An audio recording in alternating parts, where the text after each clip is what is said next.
Good morning, everybody. Oh, we're still doing the Zoom thing again, huh? Stream is stream's playing up today. Keeps trying to track my face.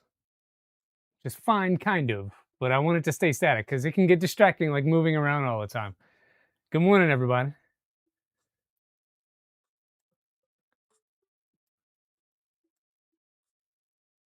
There we go. Who do we have? Shrimp Father, good morning. Kenny Sims, Spectra, John Fegley, Joel, and Tim Talon. Good morning. Make sure you guys get in the giveaway and like the stream. That way we don't forget. Hello. A little bit behind the curve this morning. We're having some technology issues. I think I have things sorted now. I think my audio sounds fine, if not a little bit loud. If I'm too loud, let me know. I can make some changes, but had to reset up cameras, had to reshift things around. I was filming a video yesterday, and it took a little bit to put everything back together. And I thought I had more time than I actually did. So here we are. R Square, good morning. Skyrim, TJL, good morning. Yeah, we got all the normal folks here. I'm excited for it. Hey Nathan. So just the right amount of loud. I love it. Okay. I don't have my hearing aids in, so I'm talking a little louder than I normally would be. So if I need to tone it down a little bit, just yell at me. I'll be a good boy. All right, what do you guys say we get started? I need to make some progress on SkeleFork, and we'll get as far as we can. I forgot that I didn't add the motor cabling for the Z motors, so I got to do that. I know that we got A's and B's done. I never found anything that made sense for a Z chain. If you weren't here last week, it's probably better if we just look at this. If you weren't here last week, one of the changes I had to make was for the Z motors. So the other challenge I'm fighting with today is that the lighting is just all jacked up. To me, the lighting looks really washed out, but that really could just be my eyes. And then if I turn the light down too much, it turns more brown, like warm, which is not really what I want. So I don't know. We'll be fine. We'll talk through it. We'll figure it out. Lighting does look washed out. Yeah. What do I have left to do? I need to connect Z motors, flash firmware, and figure out the Z in stop. Yeah, that's kind of what we got to do. Yeah, I'm not sure what's going on with all of the... Turn this down a little bit. Is that a little better, I guess?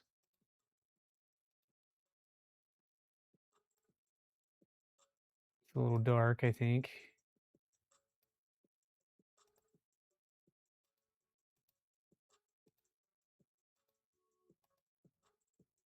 Is that better-ish, I suppose? And give you a little more light. I don't know. Just another year around the sun today. Oh, today's your birthday.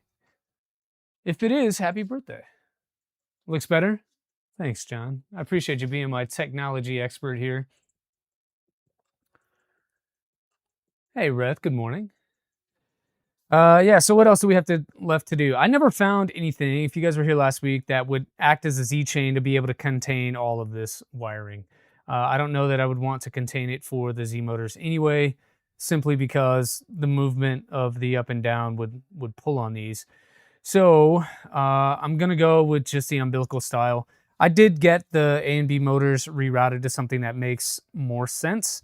And then I did go ahead and crimp those motors on and got them connected. There's a little bit of extra slack in there so that I can do better. But yeah, I think that's the way forward. Is this will probably be in its own umbilical, and then the AB motors will be separated. I've also secured the wiring to the motor itself, just to have that be a little more tight. And then, yeah, I just need to add in these 3 Z motor wires to the motors themselves. It's going to be a little bit tight, but not too bad. I should be able to reach everything. And then we could probably shorten these up as well at some point.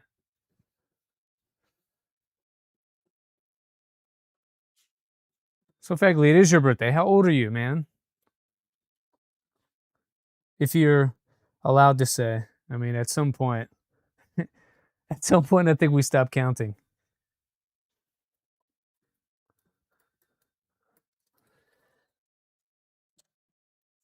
Yeah, I think I'm gonna shorten these off camera. I'm always wary to do that because if they ever end up in a different machine, then I'm gonna regret ever cutting them. But honestly, I never take my printers apart that much, so we'll leave some room for them. But realistically, this can be pretty neat going through. So yeah, stop counting after 21, 44. Okay, I'm right behind you. I'm at 42. Good morning, Barking Cauldron. Yeah, so if I remember right, number 1, front left, number 2, rear center, number 3, front right, just like a big trident. But this one is not big. All right, I'm gonna go inside so I'm not crossing my, I realize that might be hard to see. Let's flip this a little bit, see if you guys can see a little bit better. I'll tell you what, we'll prop it up on some blocks here. See if that helps you get down inside there a little bit more. There we go. You watched a post by Sam from the Japan show regarding Infomech. Curious of my take. I didn't see the post. I'll go back and look for it. The Infomech though, is that like the what are they calling it? The M1 or something? I've seen very little about it. We can take a look at it here in a second, and we'll do it as a community thing. Like we'll check it out together and see what we think. In the meantime, what are your thoughts, Kenny? Just want to get these connected so I know that I'm good. And I'll label these, I'll shorten these, all that kind of stuff later. All right, so the front one comes down. Trying to stay away from the mains just to avoid any potential interference. And then I'm just going to connect that to what will be my Z1 position. Oh, sorry, Z0 position, because things start with 0. And then Z2 is this guy in the rear. And that's going to be going into the Z1 port. Ooh, I just recognized that the Z motors are tied together. They share a stepper here. So it'll be A, B, Z, 0, 1, and 2. So I need to skip on this SK rat 1 port because that ties 2 motors together. That is not what we want with a Z gantry like this. So we'll skip that motor port and we'll put this last one down here on the end. This will be Z2. All right, that's pretty easy. Again, we'll make that look nice later. We just need to get this thing moving. I do need to flash an SD card for the Pi, so we'll have to do some of that. I will probably have to do some sort of thing here for the main board itself as well, but let's see. 80s, baby, yeah. Index clone? Yeah, I think it is. The MX. Yeah, I think it's it looks like a clone, but I've also heard that there's probably some challenges with that as well. But we could take a look at it. Let's see.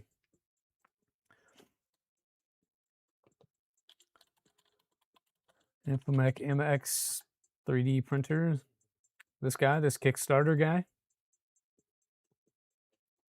Is this what we're talking about?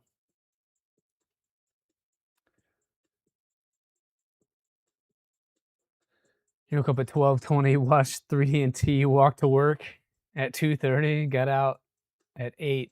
Been working on Clippers since 8:45. Spectre, that sounds like a me kind of day. I do the same thing quite often. I call it 2 o'clock Tuesday because I'll wake up anywhere from 1:30 to 2 a.m. and my creative brain will be on fire. And I will come out here and I will work on whatever project I want to hustle on uh, until it's time to go to work. So from 2 in the morning, whatever, until like 6. And then I go hit the gym for an hour, come back, shower, change, drop the girls at school, and then go to work from there. It just happens sometimes. So if you got the extra energy, do it up. All right, this guy is what Kenny wants to show us. Okay.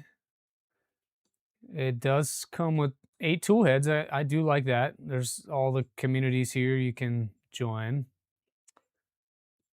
Calibration offset, Sam's link. I don't have Sam's link. I can make you a mod and then you can post Sam's link. Let me get you access here. There you go. You should be able to post Sam's link in chat for everybody. Okay, NFC thermal monitoring, don't care about that. Like, sure. Blob detection, okay. I don't know how you do that, but all right, induction heating, AI active monitoring, whatever. Hey, LTX, we were just talking about you and how fantastic of a human you are. 300, that's pretty good size. Heated chamber, okay. Yeah, I mean, it looks good.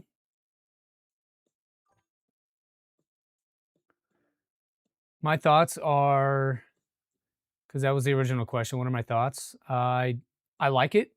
I like the idea of a heated chamber. I like the idea of 8 tools. It looks pretty compact and squared away. With these kinds of things, though, I always worry about the firmware side of the house, the software on the printer itself, instead of the hardware.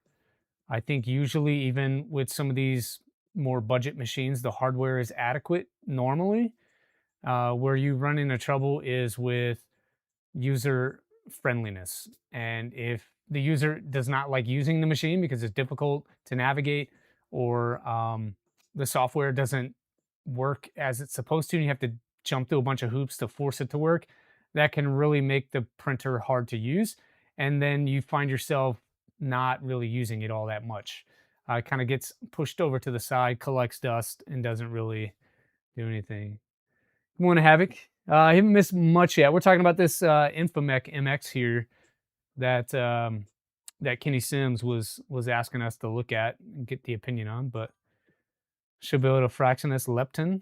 Easy for the coming move. I've not heard of that.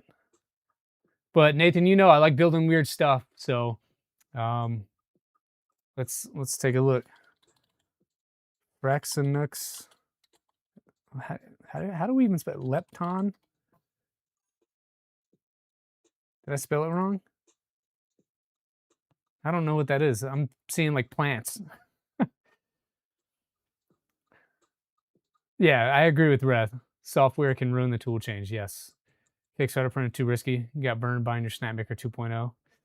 That's the other thing. That may be a turnoff for some folks too, that it is a Kickstarter. There's no guarantee that you get anything at all.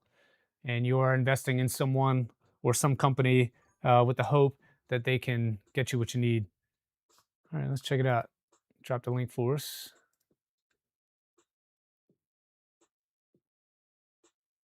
Okay. Lepton, palm size. Dude, look, the fan is bigger than the print bed on this thing. That's crazy. Look at that. 25 by 25. I'll stick with my positron. A tiny printer, yeah. That's funny. I mean, the look at that Bowden tube. Like, that's crazy. No, this is the first time I'm seeing this. I do like it, though. We'll give it a like.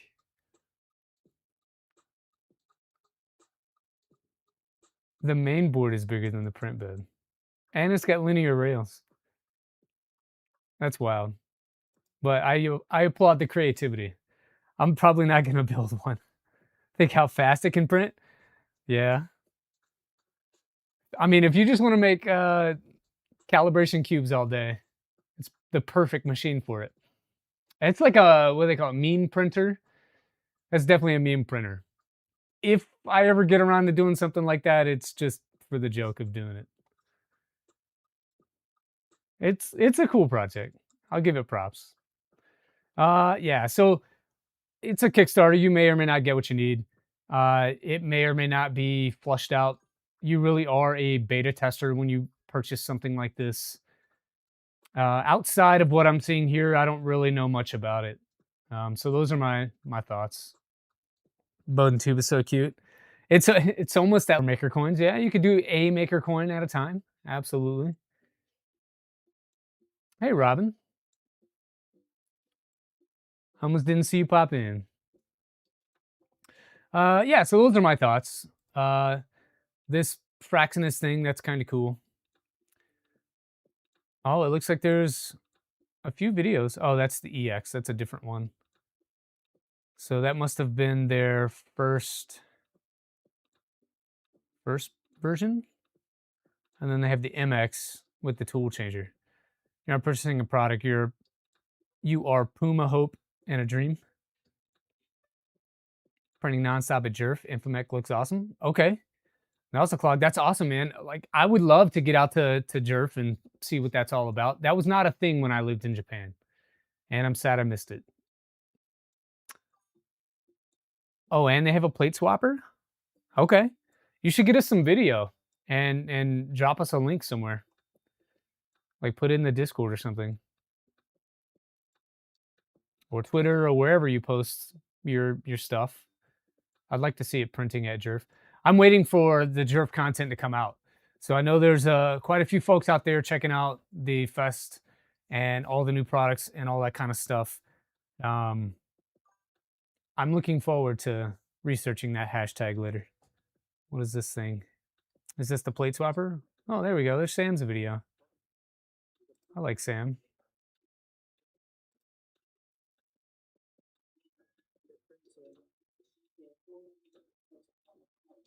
That's really cool. He's not talking or anything like that, so there's just background noise on the audio, but it looks cool. Okay, I'm seeing steel rods. So it's kind of like a P1S.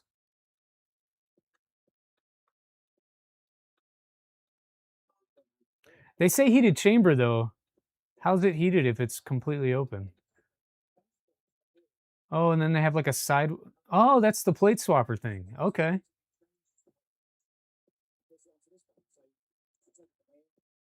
So he's saying it comes from the bin into the printer and then ejects out the other side. Okay.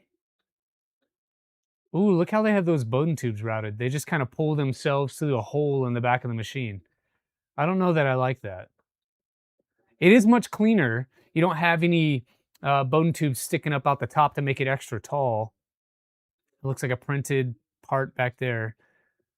I like the idea of that, but I wonder how durable that is and how much wear you would get on those Bowden tubes by pulling them through the back of the machine. Yeah, this is what you normally see with the tubes coming out the top like that, and it makes it really tall. I would really want this to be an enclosed machine, just for the fact of like keeping dust and dirt out of it, keeping more sound inside the machine itself, and then also just if you decide that you wanted to do multicolor ABS or ASA, you have that heated environment to be able to print those materials. being completely open, you're limited to the materials you can print. But here's the thing: if all you do is PETG, PCTG, PLA, this may be the very thing that you go for. No, that's really cool. Thanks for sharing that.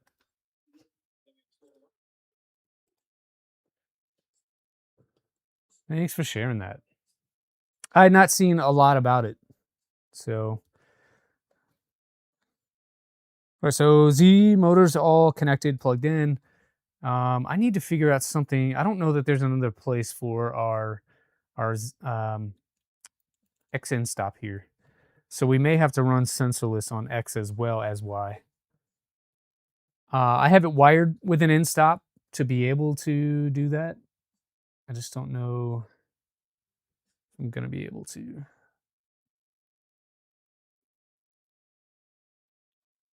Yeah. So on here, we need this. These two wires here need to be connected so that the Z it can sense when the tool head is attached. That completes the circuit in here, and it completes it via in stop. So where's the Z in stop on this? Is what I got to figure out. Because there's also inside here you insert your filament, letting the system know that filament is inserted or whatever, and giving you run out as well. But I still need this other in stop.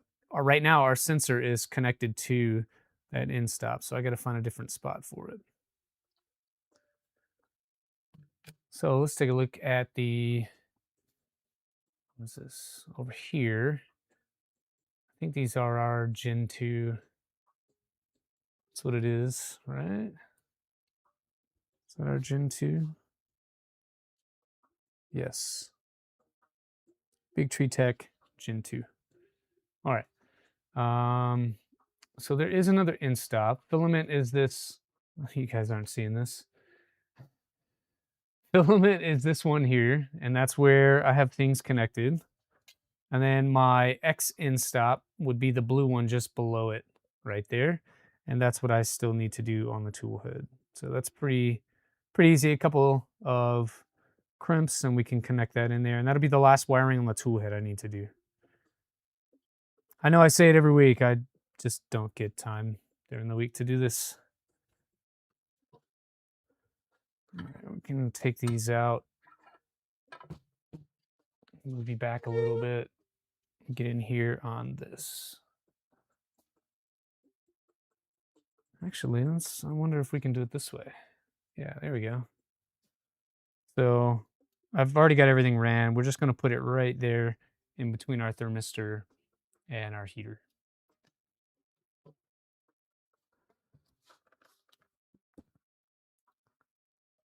You guys got me thinking about that Infomec now. Is anyone in chat ordering that thing? Pre-ordering that thing? I'm hearing chat come in. I'm just not seeing chat populate.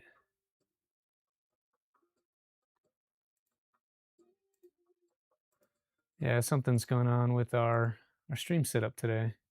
Chat's being a little buggy. Joel from Polymaker was recording it live. We'll see if we can get some. Spring-supported PTF tubes look cool. Yeah. You think this one is induction heating versus Creality, which looks like regular. Yeah. Your worries artificially drive the price down and the real innovators lose market share to actually innovate. That could be true. You're not sure Reth is that smart. Reth is very smart, but he is faking his humility. I know this from personal experience. Reth is very smart. What did I do with my connections? No, that's not it. Yeah, I moved a lot around to do some filming, and the bad side is I moved my hardware around as well that I need for crimping.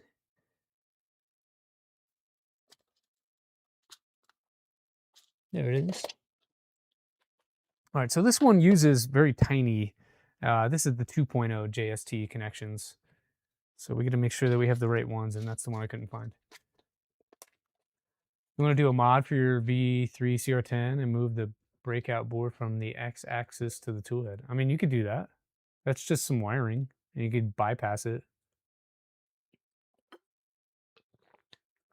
Doubt your order. You think it's a ripoff? Okay, why do you think it's a ripoff? Is it giving you weird vibes?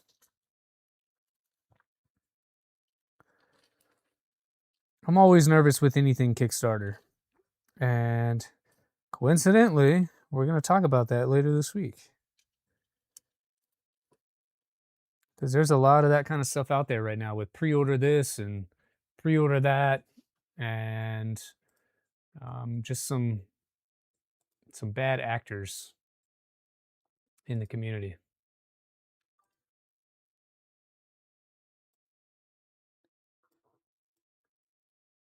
So I'm just trying to get our lighting correct here because it's just not wanting to play nice today. I don't know what is going on.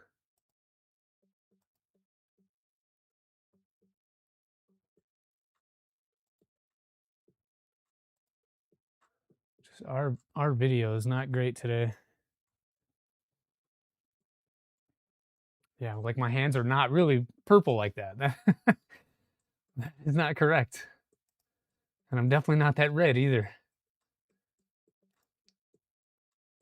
It's probably a little closer, but it's still like kind of dark.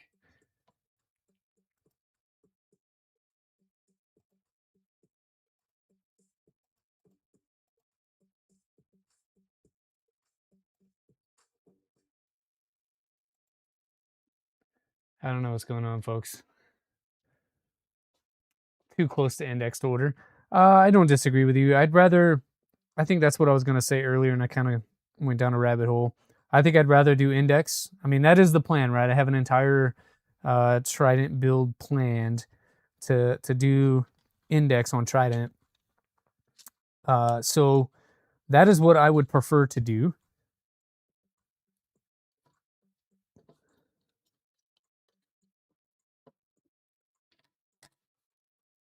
Some snips here. That's what I would prefer to do over the Infomec. But I can see if you're not on board with index, because that index doesn't come with a printer, right? It comes with just itself. So you get the hardware. You have to have a separate printer to install it on. And what is index? $800 or so, somewhere around there, all in. And then you still have to put a printer on top of that. And so for some people, that may put them out of the market.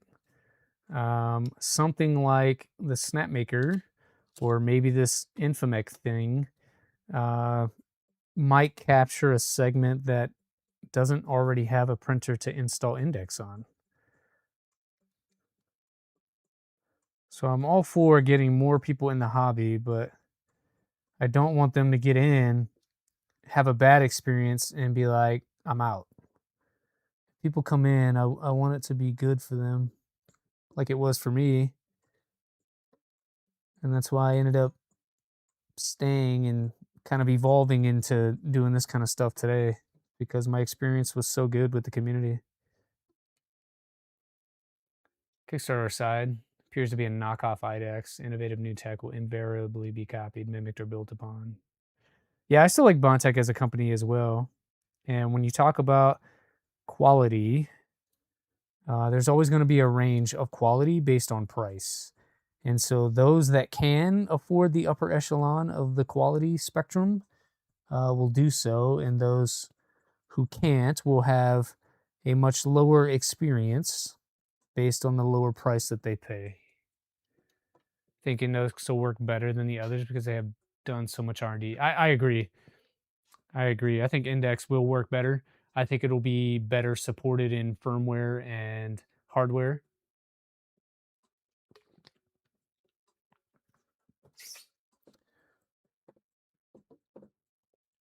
So I'm on board for Index. I'm just not against Infomec. I don't know that I will get one. But once Index becomes more widely available, I will probably add that, because that's the plan. Just need them to deliver something. Okay. All right, tool head should be fully wired now. Still have another one to build, but we're good on this. Companies that steal R&D from the community is what concerns you. They're in it for the quick buck. I mean, Robin, all companies are in the business of making money. Some would rather make more affordable products and things that are already existing, and some companies like to be those innovators to develop new things. We see it in every aspect of every product. So if you just look at vehicles, you have some vehicles that are made by hand with love over weeks and weeks, and then you have other vehicles that are way more affordable, built faster, cheaper, and your experience with that product will be proportional to the amount of money that you pay. And yes, some of it you pay for the name, but not always. You're paying for the quality of the materials you get. Bondtech's still working on the patent, and some in China will not care. It's true. That's probably true. There are always going to be people out there that cheat, whether it's China or otherwise. So the idea is to do all your legwork first, protect yourself first, and then release your product. You still want to see the companies that actually care to innovate get driven out because they can't compete. I get it, Robin. I get it. That's the nature of business, though. That's why it's more important to be smart and strategic with your product launches and products in general than it is to be first or quote innovative. Okay, wiring good. I still have not done those crimps back here for power, so before we can power anything, I need to do that. I am semi-confident I purchased some of those. And I say semi because this place is a wreck. I've already started to declutter and organize better and stuff like that. And so legit behind the scenes, just out of frame of what you guys are able to see, it is absolute chaos. Absolute chaos. Like right now, I need some simple spade connections. And I've got a bunch of these like totes. This is what I use. Just like these totes with just spare parts and connections in here. And this is the one I needed, but it was like at the bottom of the stack. And I swore that I had spade connectors in here, but as I'm looking inside, I don't see them. So I've got these ones, but I don't know that these ones. Where's the camera? I've got these ones, but I don't know if they are the correct ones that I need. Good stream so far. Even seeing your skin go funky. I know. I'm a chameleon. What's up, LTX? Sent you a few pics of different style to check out. Okay, can I show it on stream? Am I allowed? Okay, I think these should work. I just need to make sure I heat shrink them. They do come with these rubber like covers or whatever, but I don't think that's required. So let's do this one. I think those are really big.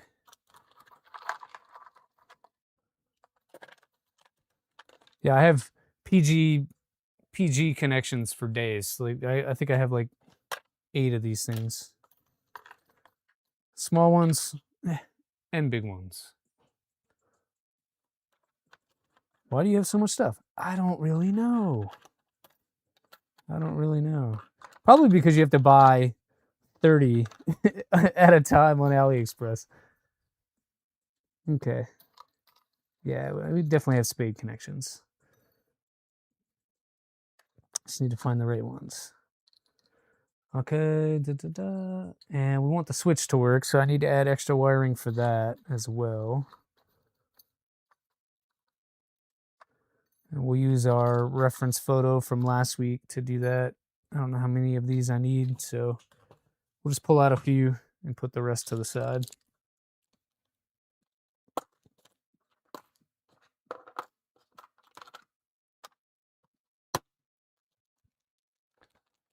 Oh, I can share. Okay, so check it out. Let's see. Let me pull this up in the background first, just to make sure you're not putting wieners or something on the internet. I don't need that. Ooh, I like that.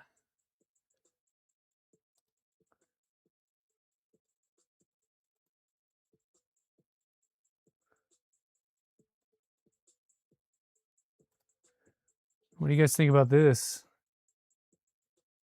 So this is something that LTX is doing. He and I chatted a little bit about making a lazy Susan for making printer builds a little bit easier. Right now, for a small machine like this, it's easy to kind of pick that up and reposition it so you can work all the way around the machine. For a larger machine like a Trident 350, a Rat Rig 300, 400, 500, becomes a lot more difficult to flip and move that machine around.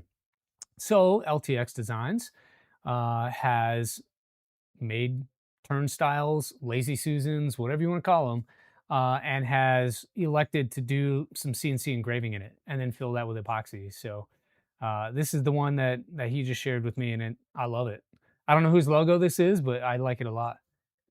The one that he did for me, I posted earlier in a YouTube channel post, but for those that didn't see it, I will show it again. There's mine. So we need to zoom out a little bit so we can catch it. So I elected to do the logo in sort of like a gradient pattern, and he knocked it out of the park. 100% knocked it out of the park. The whole thing is black coated with epoxy after that, and it looks great. I can't wait to get my hands on it, use it on the stream. I'm a little bit nervous I might scratch it, so that's not cool. But tools are made to be used. So yeah, if you need one, hit them up. He'll get you hooked up.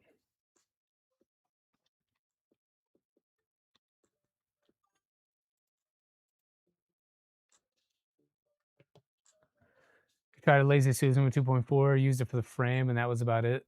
But that was just well, so 2.4, where it comes in handy is you would have to flip that machine upside down because on a 2.4, all the electronics are underneath. At least on something like a Trident, you can do inverted electronics, and it would be nice to be able to spin this thing around right now instead of having to pick it up and turn it each and every time. It makes it nice. Not a requirement whatsoever. You're absolutely right, but it does improve quality of life. All right. I don't know how much of that you're going to be able to see. Let's see if we can get in there close.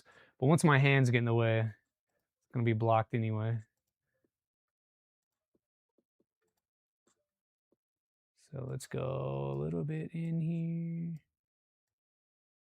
Move you over. I'm going to focus on that area right there behind the power supply. And see, are you still posting me stuff? What's this other one? Hold on. Somebody's posting me stuff.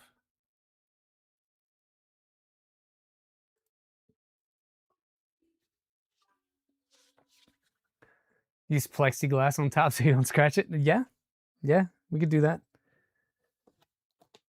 If only I had a round piece of plexiglass. But then I would fear that it would slide on top of the epoxy, you know? I'll probably just hit it with a extra deep pour layer.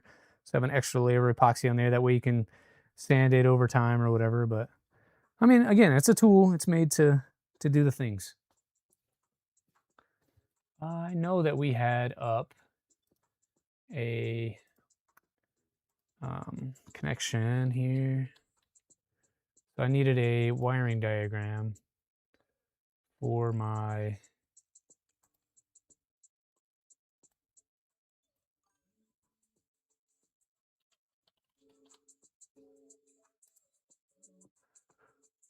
I think this will work. What is this one? Yeah, that looks like the one I got. Let's make the wiring match this. Where'd it go? This guy. Yeah, we'll make the wiring match that. Cool looking. Very jealous you're using the stovetop size bamboo cutting board and an 18mm Lazy Susan ring. It works, but not as full looking. Oh, cool looking.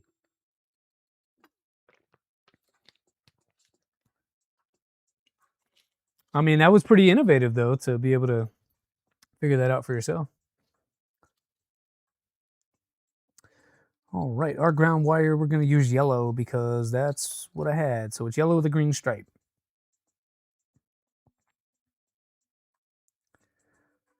It looks pretty groundy to me. And I know I need some kind of crimper for this.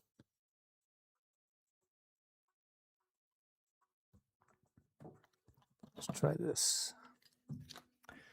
Try this Big Johnny here. I don't know if that's the right one, but we'll see.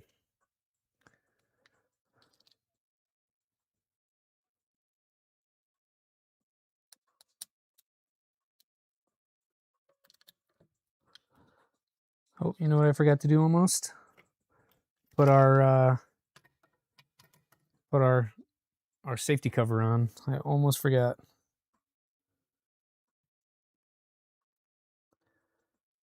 So that's just some extra protection to keep our fingers from getting shocked. I mean, you should unplug your printer anyway if you're going to be messing around in here, but for those that like to live dangerously, wrap it up. You could also use heat shrink and wrap the whole terminal if you like, if you didn't have these little rubber covers.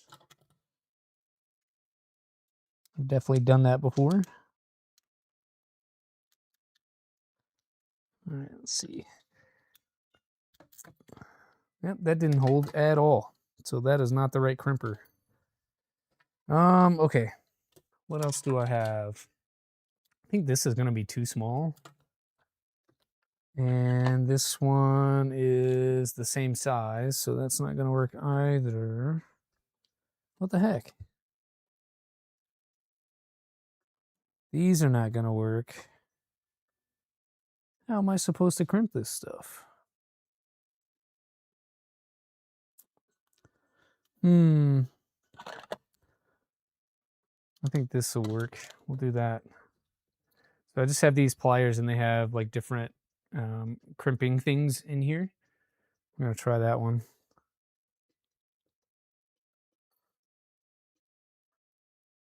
I think the crimpers on regular wire strippers should get those spade terminals. Yeah, that's the thing. I don't have regular wire strippers. I may in the toolbox for like that has all my car stuff in there.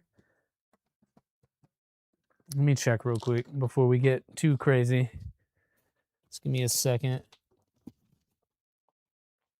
I was just in here the other day. I had to do some car stuff. I thought I might have seen something. Yeah. Look at the big brain. I forgot I had these. I only use them for car stuff. Look at Robin saving the day. But yeah, I get this kind too. So you're talking like through here. These spaces are very similar to what I was gonna do here. So we'll go with this one, but I'm gonna put this probably Probably in the 22 to the 18 range. There's a third one down below that's a little smaller, but I'd rather start a little bigger. And then we can go down if we need to make sure that it holds on.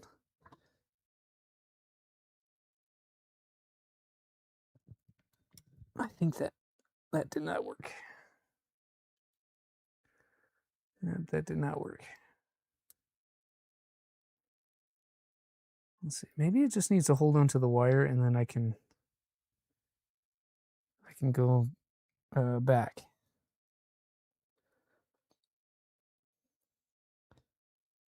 Should have done this before I installed these on the power supply, but here we are. Okay, so that's on the wire. It should be good there. I'm gonna go smaller and get the actual conductor side of this. And I feel like that's good. Should not be coming off. And our cover will do all the work to keep us safe here. Looking at the schematic, there should be a single pole on the outside edge. Yeah, definitely recommend doing this outside the printer. So we're gonna make that happen. This is dumb to do this in such tight quarters. Get my tiny screwdriver here. I'm just gonna take these out. Let's see if that's any better. I'm even gonna remove the inlet as well. And we'll wire this outside the machine. It'll be easier for you guys to see. It'll be easier for me to do. I should have done this from the start. I did not. Ooh, and you're gonna not come out of there either, huh? Okay.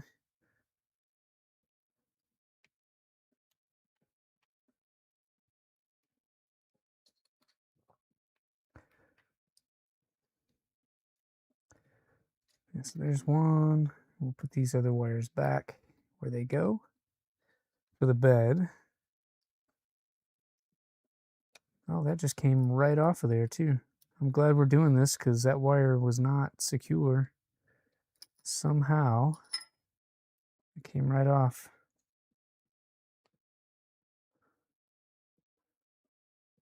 All right, we'll fix that in post.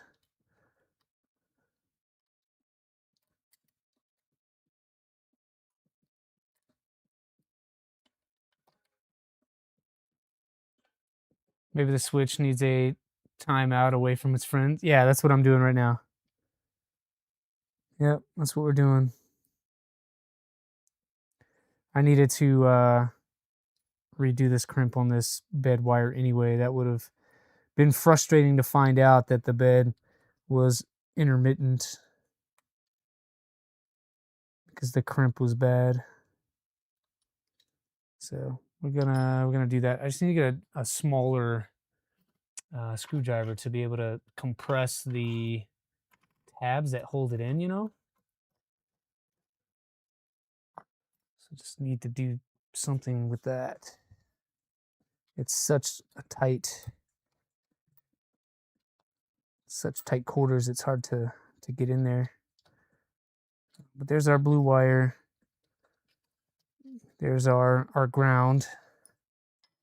And then now I just need to get the switch out. I don't want to take the whole foot off because that's just silly.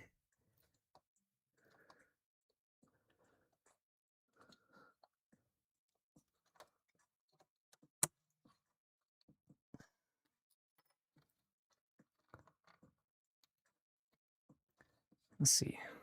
We're gonna flip this.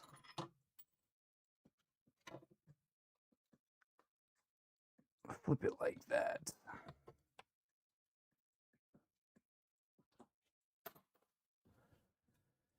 What I'm going to try to do is get in here behind this grid and push those little tabs.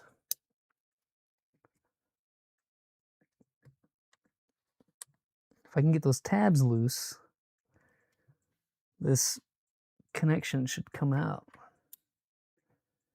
It's definitely in behind the foot there.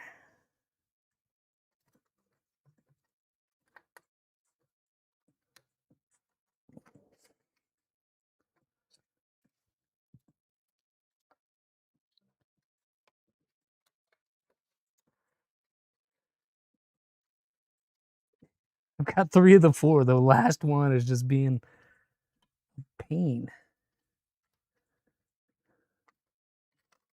And I keep dropping the tool.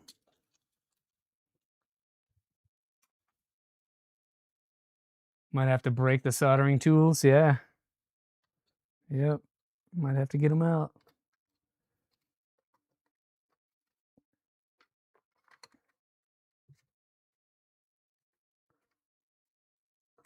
There we go. Kind of got it. Let's get this bottom one more time. There it is. And yep, drop tested, approved. Got it. I mean, it's good. You don't want it to come out easy, but man, I should have done that a while ago. All right, we have our wiring out. I'm gonna add my green crimp that I just made. Now green and yellow. It's gonna go here on this lug. If you look closely, a lot of times they'll be printed in the plastic with the location of all the things, and you can kind of see here there's a circle that has a grounding like picture, and then over here is an N for neutral, down here is an L for live, and so we're going to switch to live. This looks very close to the picture in the bottom left hand corner of the example of what I got. So we're just going to wire it the same. And so this one, the ground should go right here. And slide this down so I can get that on all the way, and then we'll push this on the rest of the way, like so. All right. And then we said that our live will be this brown wire. This brown wire. Let's get rid of this guy. Got all the tools out. This is fantastic.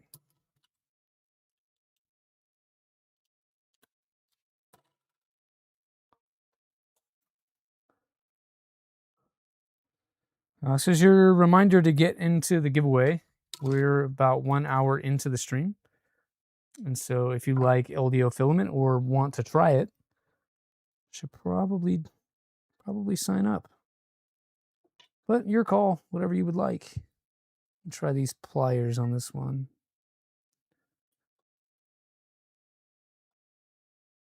Just gonna hold that. I just like the way that crimps a little better.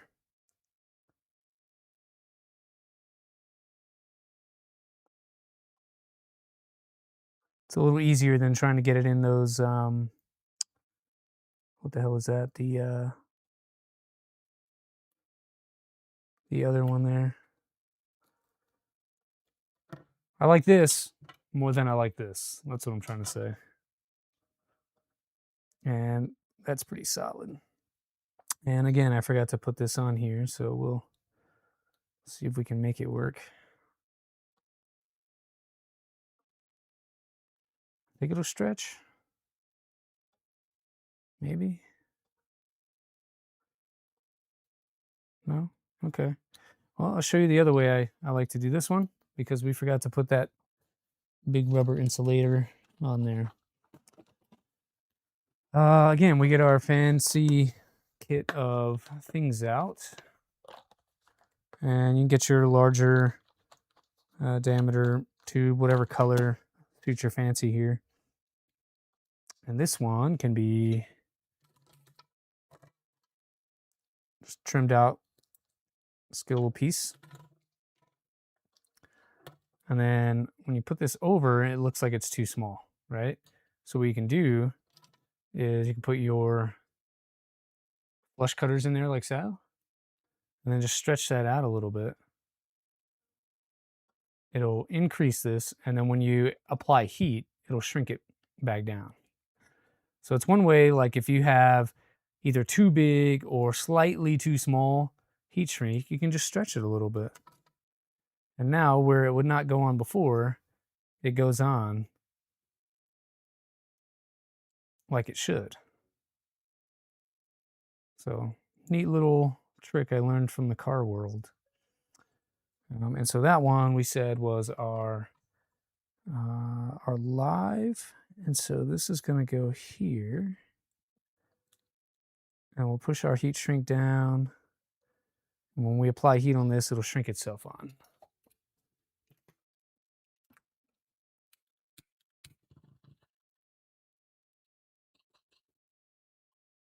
Like that.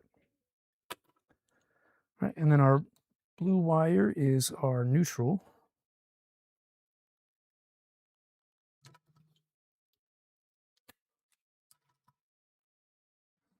And I'm probably just going to use the other half of our heat shrink here because I've already got it out. We'll do the same thing we just did.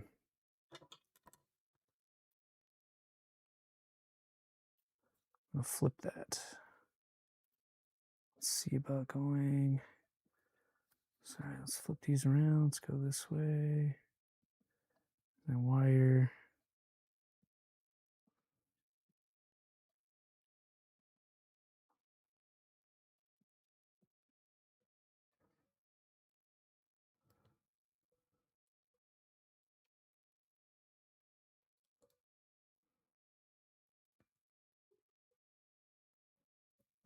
See it with the round side to round it out. Like that. And then our giant heat shrink again can be stretched a little bit. We can use giant pliers like this one too. That'll work. Just need to be able to spread that open enough to get in there. All right. Do it that way, and then we can add this on.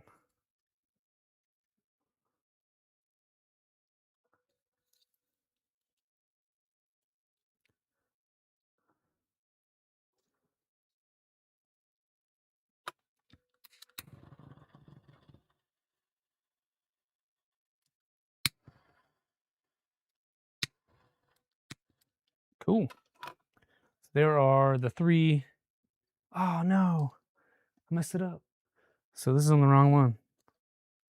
This goes to the top here. And this one goes to the top here. Okay. And then we just have jumpers that bring it over to the switch. That's right.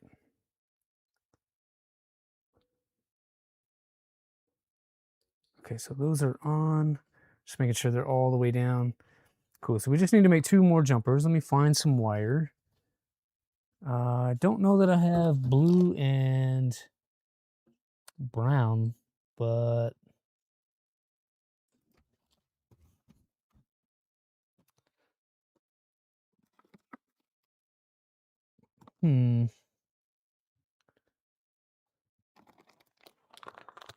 let's steal it off of there. Or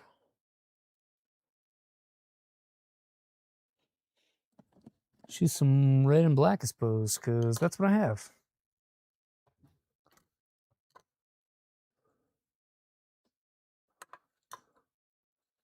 So we'll keep black as our neutral, and we'll keep red as our live.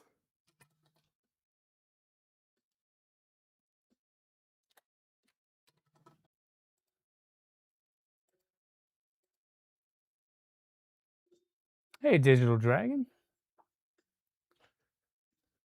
How was your rat rig? Sorry I couldn't join yesterday. I was doing some other stuff and didn't watch really any YouTube at all. Or Twitch either, for that matter. Just trying to finish up the wiring on this salad fork so that we could apply power, try to do some firmware. But I forgot to crimp these power terminals, so that's what I'm working on right now. 4 of those, and we'll do another bit of heat shrink. I think that's a little more tidy than trying to do something else.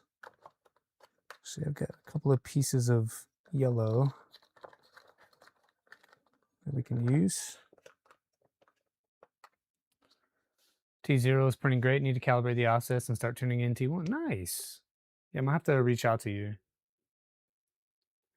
I'm taking 2 weeks off in June, the second half of June, so that I can focus on getting all of my life together. So all of the things and the stuff that I've been going through that are just kind of laying around and whatever, I need to go through that stuff and either declutter or give away or repackage so that when we actually get out of here, I've got a good way forward.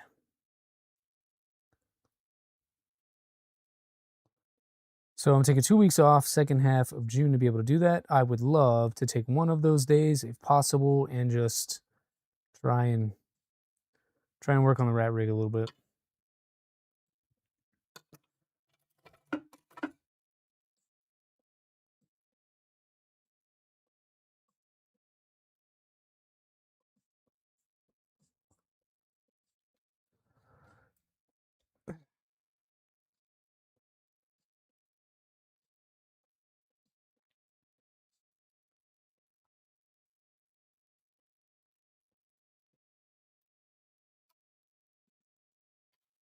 And we'll get with this, and we'll do a little bit of that just to make sure we're extra crimped. I don't want to do this twice.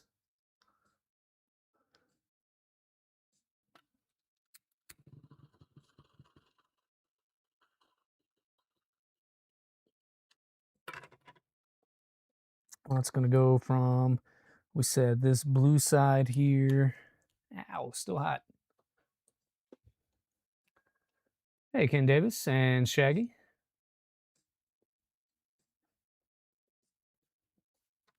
And that's going to go to the lower half of the switch, like that. Try to keep it short. We don't have a lot of room.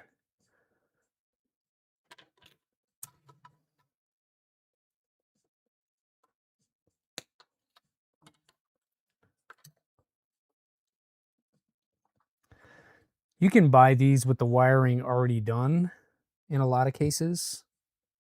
Why is it? That one's like really loose. Let's tighten that up a little bit. So on this case, this one's a little bit loose. So I'm gonna just squeeze that together, and that should tighten it up on the terminal and allow it to not really move around as much as it was just now.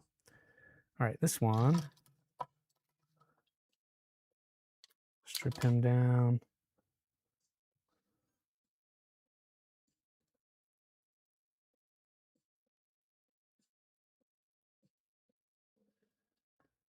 Hopping in to say hi before you go see the new Star Wars. I didn't even know there was a new Star Wars movie. That's amazing. Have fun, dude. I'll try to jump in your stream later tonight if you're streaming.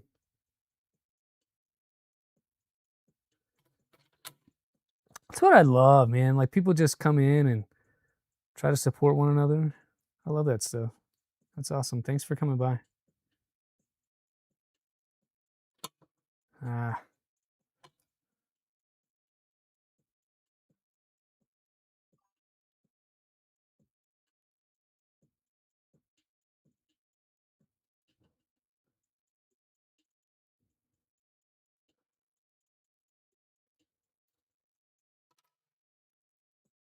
Here, lurking and learning. All right.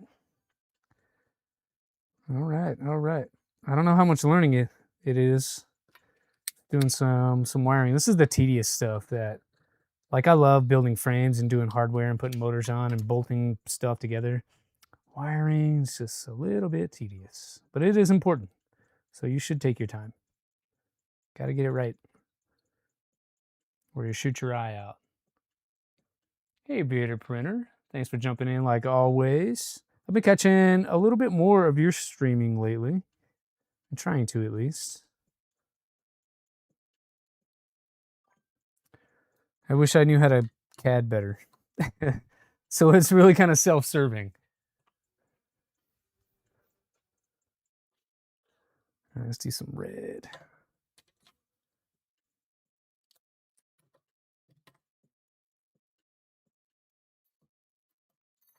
Ah, come on, Butterfingers.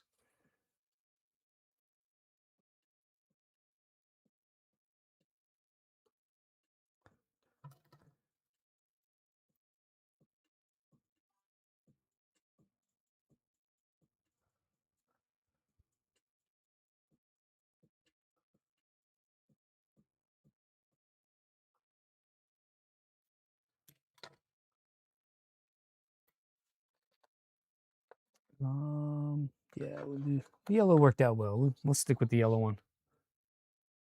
Well, that's what you're here for. Not the best out there, but happy to share what you know.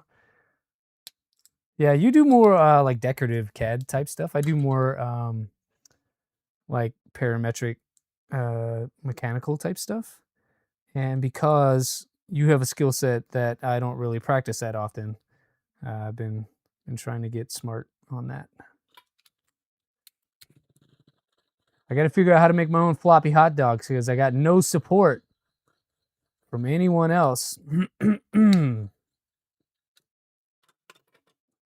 So, trying to learn how to fish.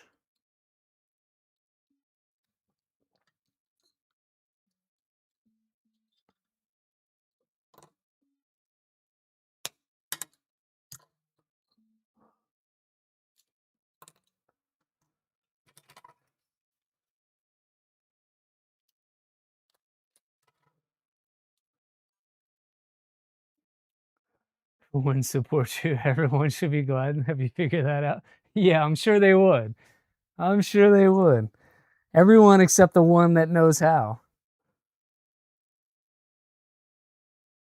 I'm just saying, I'll let you have all the credit. You can 100% take all the credit, get all the maker coins, the Prusa points, whatever. They're yours. Jeez, what is happening? Every time I try to put this on, it just frays out. I don't like that. Just finished crimping on the ST connector for the Cardo harness to connect the BB36. Cool. I love that you can order the Cardo and order a harness with it that'll connect to either a Nighthawk or an EBB36. That was a good play by those guys.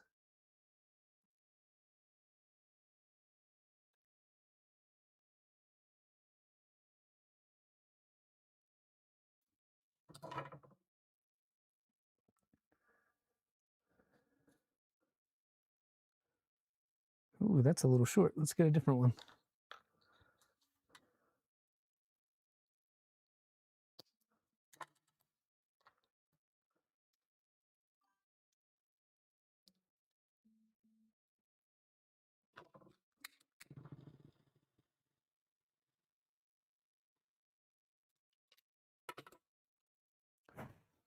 Hey, Martin.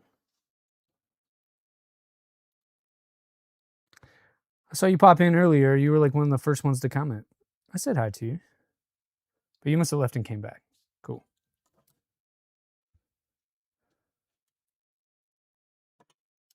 All right, let's clean this up a little bit so that I can get this installed again.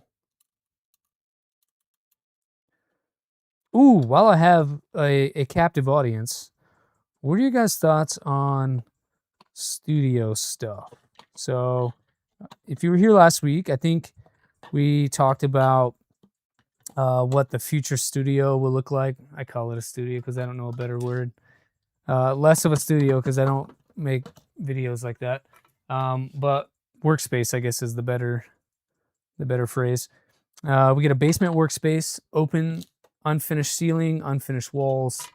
Looking for some cool backdrop ideas so that when we do this kind of thing and I give you this view, you get a little more than what we have here. So taking requests, taking ideas on what you guys think would be a nice backdrop. I got Rhett's ideas already. He and I talked about it, I think a week ago. Yeah, a week ago.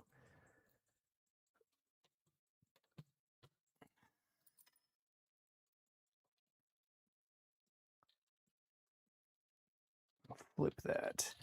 So that's I like my my power cable, like to the outside of the printer. I've seen some installed this way so you can get to the switch easier.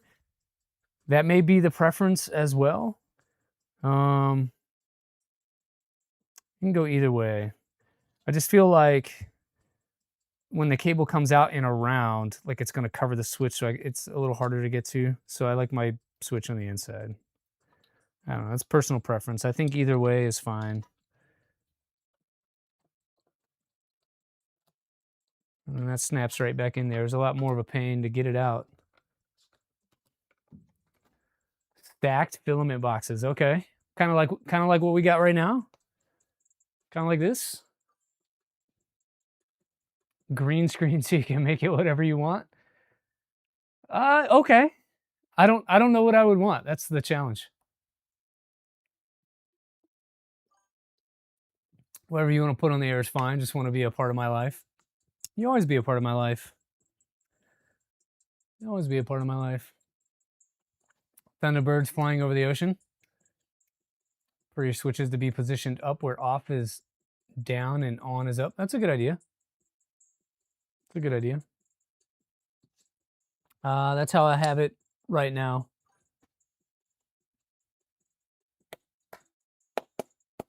Yes, but empty boxes. I would love for them to be empty so I didn't have so much damn filament. It would be a lot easier to move empty cardboard boxes than it would be to move kilos and kilos and kilos of filament. I don't have as much as Reth, so I'm not complaining whatsoever, but there are a couple hundred spools hanging around.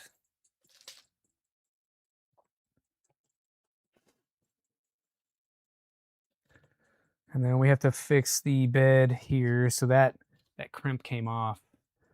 And so I need to redo it.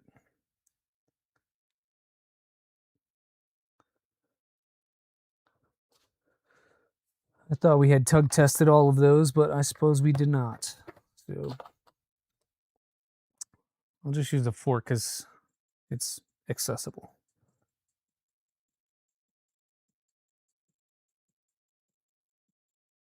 I'm going to crimp it. So if you notice, there's like two sides to this thing. So this way and then this way. So you can put your fork on the bottom or the top. If you're going to add 2 wires to your power supply, you might want to put the first one on with this side down like that, and then the other one up.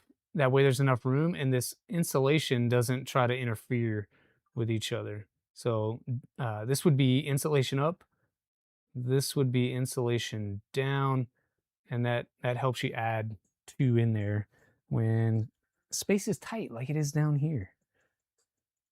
Hey, Palms. Half-done projects that have been donated. Ooh, I like that idea. Because half of my projects overall are half done. This is that stupid crimpers again. If anybody has a recommendation for something better than this, let me know. Because these, I don't like these.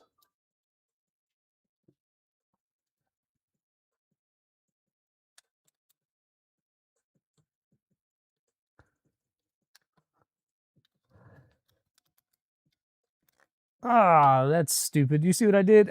I crimped it after it came out of the way. Hey, Fatty. Good morning. Good morning. We're having a good time in the shop today.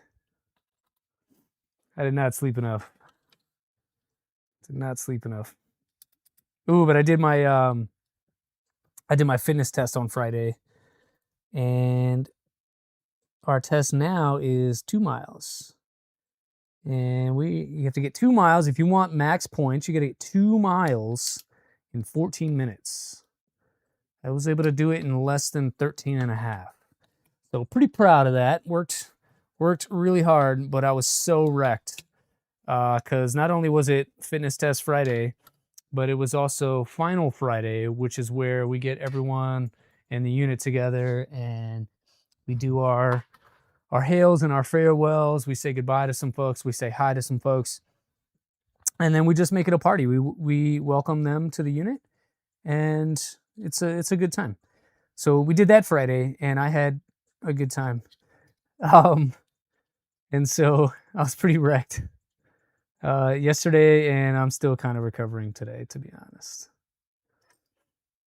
I'm better, but man, it's tough.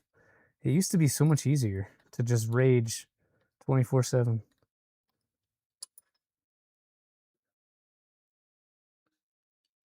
Technically, all projects are half done till you give up on them. Spade crimps. Uh, this? No, I don't know what this is called. This is a insulated terminal and connector applicable, and then it rubbed off right there, so I can't see. But yeah, I need something different than this. These probably weigh like a half a pound. I mean, they're solid steel and they work. They're just not as user friendly as some of the other stuff. So, if there's any recommendations, I'll take it. Oh, that's right. I got to take the screws all the way out because the terminal blocks are so small.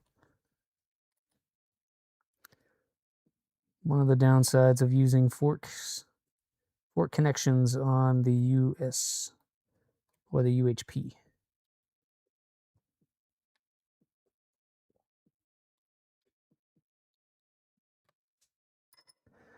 Okay. And then this is the neutral, which we said was blue.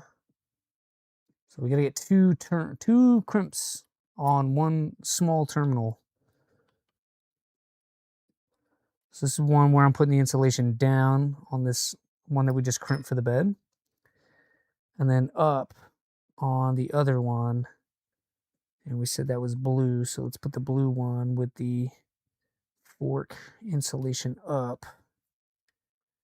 And that'll allow those to stack in there and still be able to get relatively tight.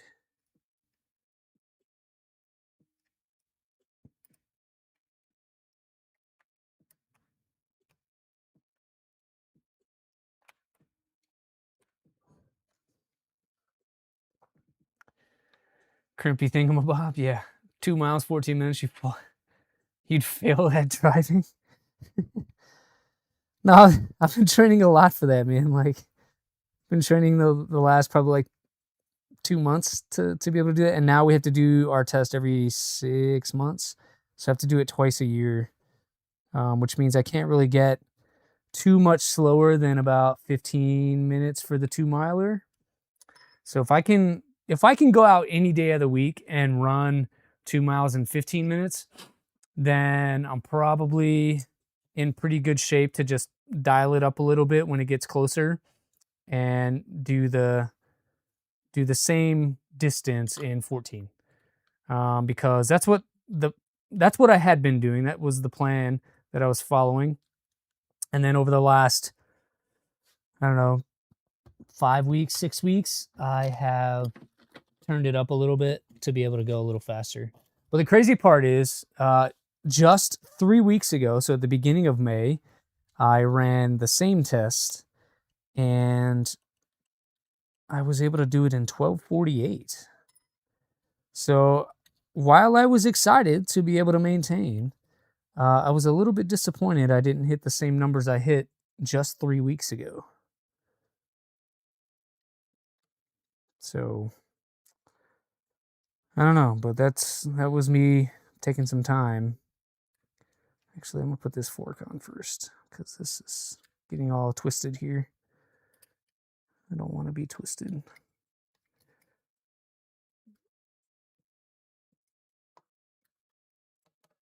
So fork down.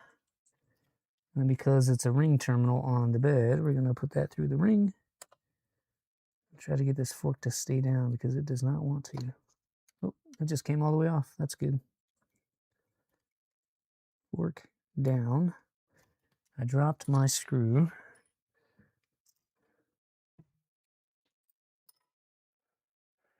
How many push-ups? 52. Oh, sorry, 55. 55 in 60 seconds. And then sit-ups, you have to do minimum of 52. But I just did 55 on that as well. it's easier numbers if I remember one number and then just be like, okay, I need to run, you know, my 2 mile in 14 minutes. That's a lot easier to remember. Let's see if we can get back down in there and put this spade terminal back on, because that popped off. Popped off, and our printer won't work without it. Get my needle nose down in there. Everything is so tight in this back corner.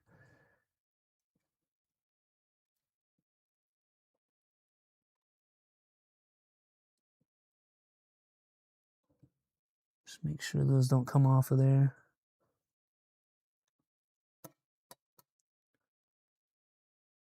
If they do, we know why things don't power on. So remember this, clip it, screenshot it, help me out later. Be like, hey dummy, check your PSU terminals if we get no power or something weird like that.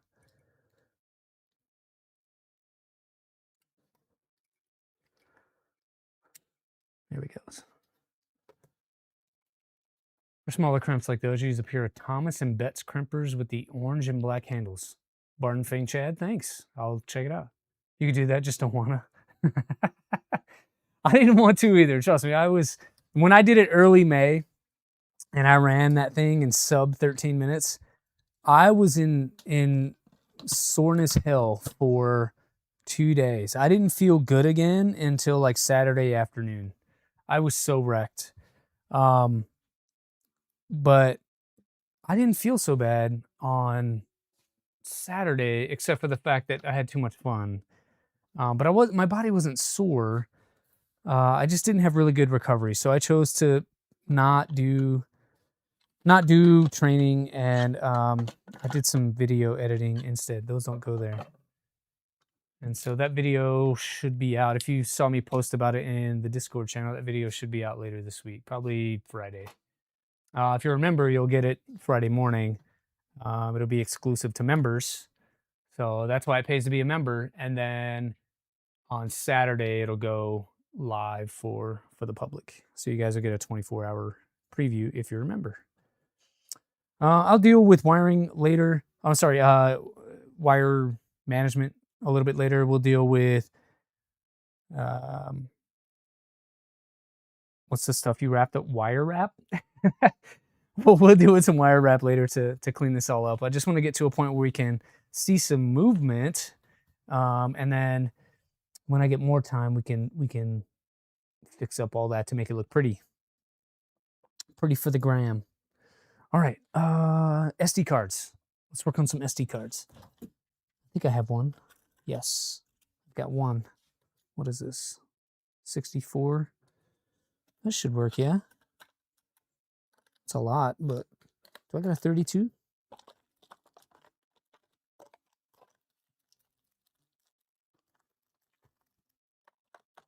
My SD card supply is getting low. I've only got 4.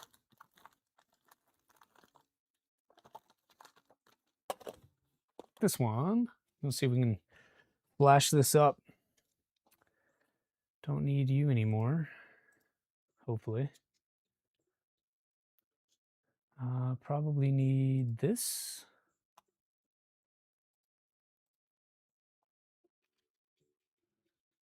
By the way, the VA has a lot of fat vets.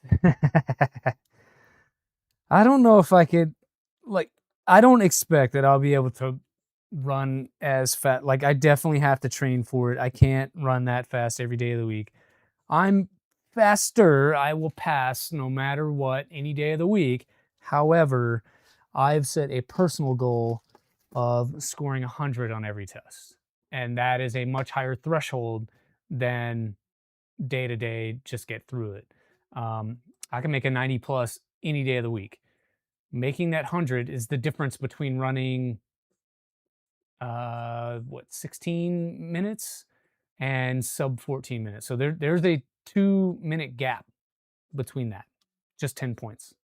So it's not easy to close that gap when you're already at the upper echelon of most people. Wish you could do your own crisp. You got geriatric shakes. You're not even 50? Oh no. Sorry to hear that, Hypermist.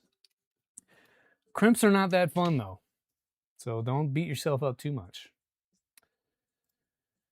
All right, I think, where do we start? We got to do our Raspberry Pi, so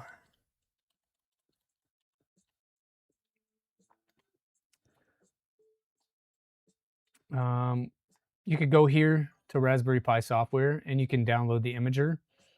I will probably have to update mine, but we'll see.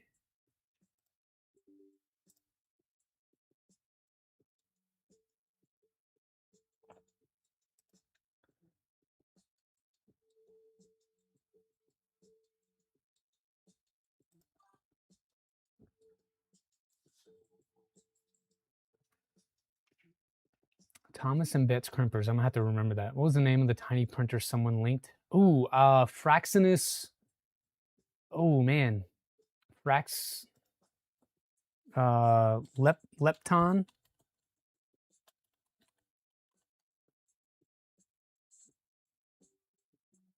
Yeah, it's like a Lepton Frax, something like that. This will post live. This live will post. Excuse me. This live will post when we finish up. Probably like 20, 30 minutes after the stream ends. Lepton, there it is. Lepton palm size.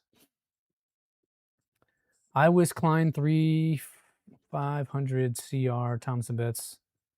All right, let me bookmark this for later because I'm gonna forget. Iwis. What are you calling it? Iwis crimping tool. Yeah, so that's kind of like the one that I already have though. Like some of these. This kind of thing. Like I have this. And this is the other one. This is the one that I have right now that I was just using that I didn't like. Yeah, this is exactly the one.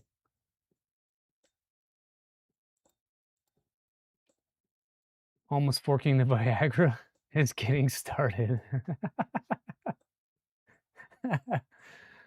Oh, I'm trying, man. I'm trying to get there. Let me get you over to a different screen. We need oh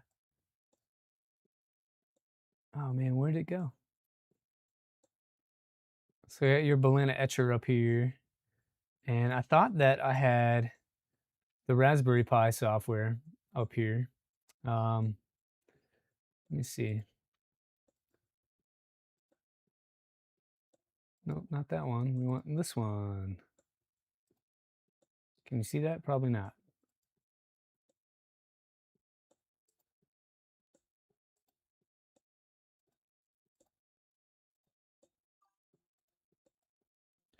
I don't know why it's not showing you the Raspberry Pi software.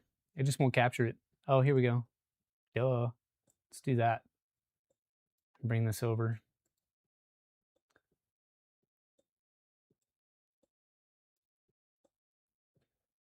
And there you go. How's that? Klein is for sure an electrician brand. Hey, Danny. You hate how much force those connectors? Yes, that's what I need. Like I need something that I'm first world problems. I get it. I understand. However, the one that I have is probably like a half a pound. So it's heavy, number one. It's clumsy, number two, that your hand has to really work to get it going. But um, yeah, I need just something a little more user friendly, maybe a different ergonomic grip or something. So I'm looking for just a different tool. But let me get this in the printer here. We're never gonna get going. So I've got my SD card in my adapter, and then where can I plug you in? Oh, that's not gonna work. I need this thing.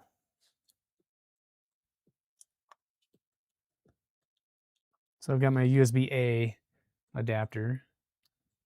I'll get this in the PC. Dude, this little PC, I'll tell you, it's a Lenovo something, like desktop type of deal.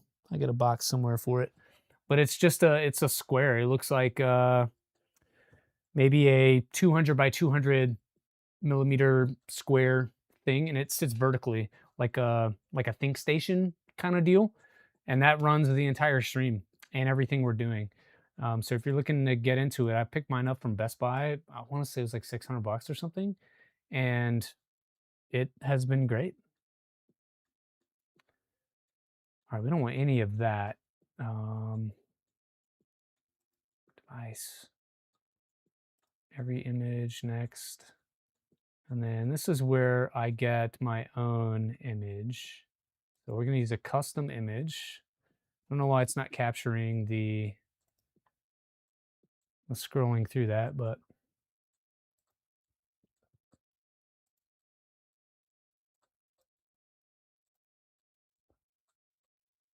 open that one. Next. This is, yeah, it's just not capturing the image.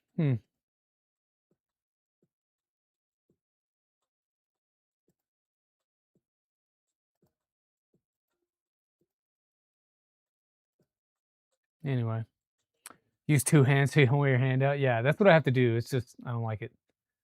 Yesterday when you wire up the 2.4, 20 crimps.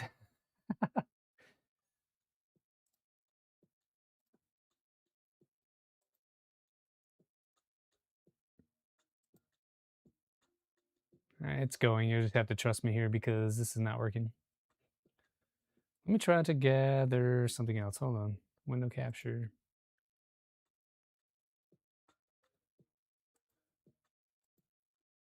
No, we don't want that one.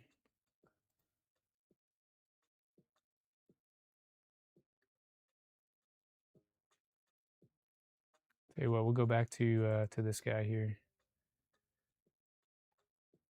It's not picking up my Chrome window now. Sorry, this is going off the rails a little bit. Klein or affordable and work though. I'll check it out. You said Klein. That's going to be writing for a while. So I know you can't really see it, but it's at 11%. We'll see if it goes.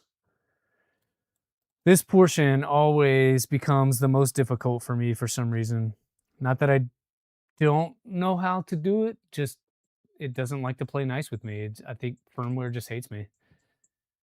Thank you for posting on socials that you were streaming.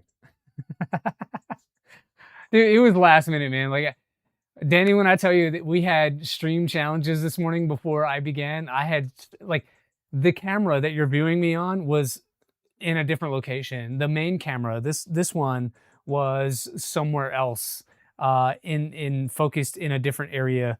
I was playing around with my first edited YouTube video, and so I had things all over the place, and so I had to redo all of that, and then OBS wanted to update and all of the things. So all of the things that we had going on was a challenge.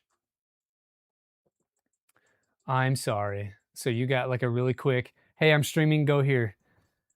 You always forget and don't always get the notification. Yeah, I mean, YouTube is not the best at doing it.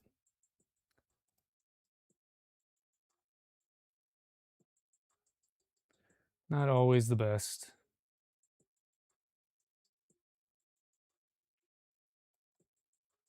I try to remember to post on socials. I didn't get time this morning.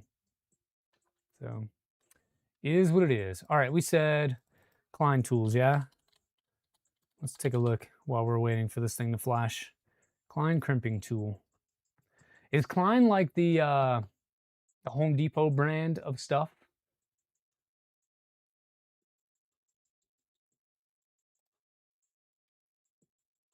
Ratcheting. Okay, that's kind of cool. Feral Hex. Still have no clue what you're doing with installing Clipper configs. You understand, but this, yeah, like it just, I'm kind of like you. Like I understand how to do the config portion and force the printer to do what I want it to do. Still takes me a lot of research if I'm doing something that I've never done before, but I'm familiar-ish with macros and things. Getting the firmware onto a freaking SD card has almost always given me trouble. Like right now, this thing is still stuck at 11% and has not progressed. I don't know why.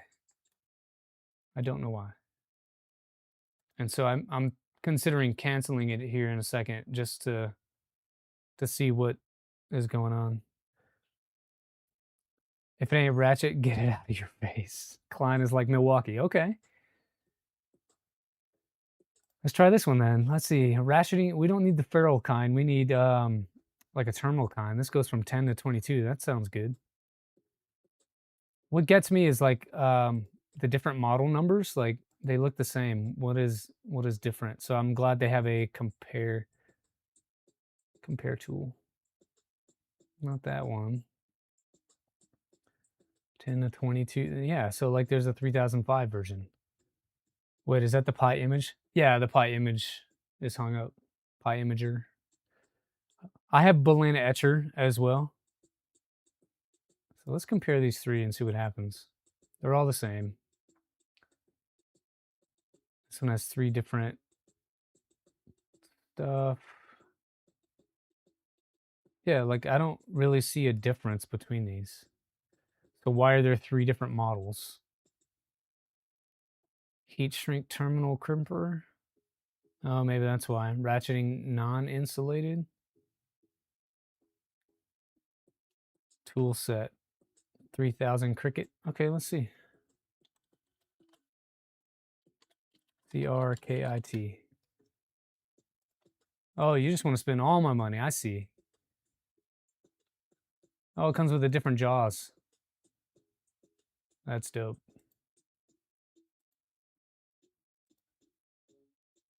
Kenny, that's cool, man. Thanks for that. Might get that one. Let's see, how much is this? 55? That's not too bad.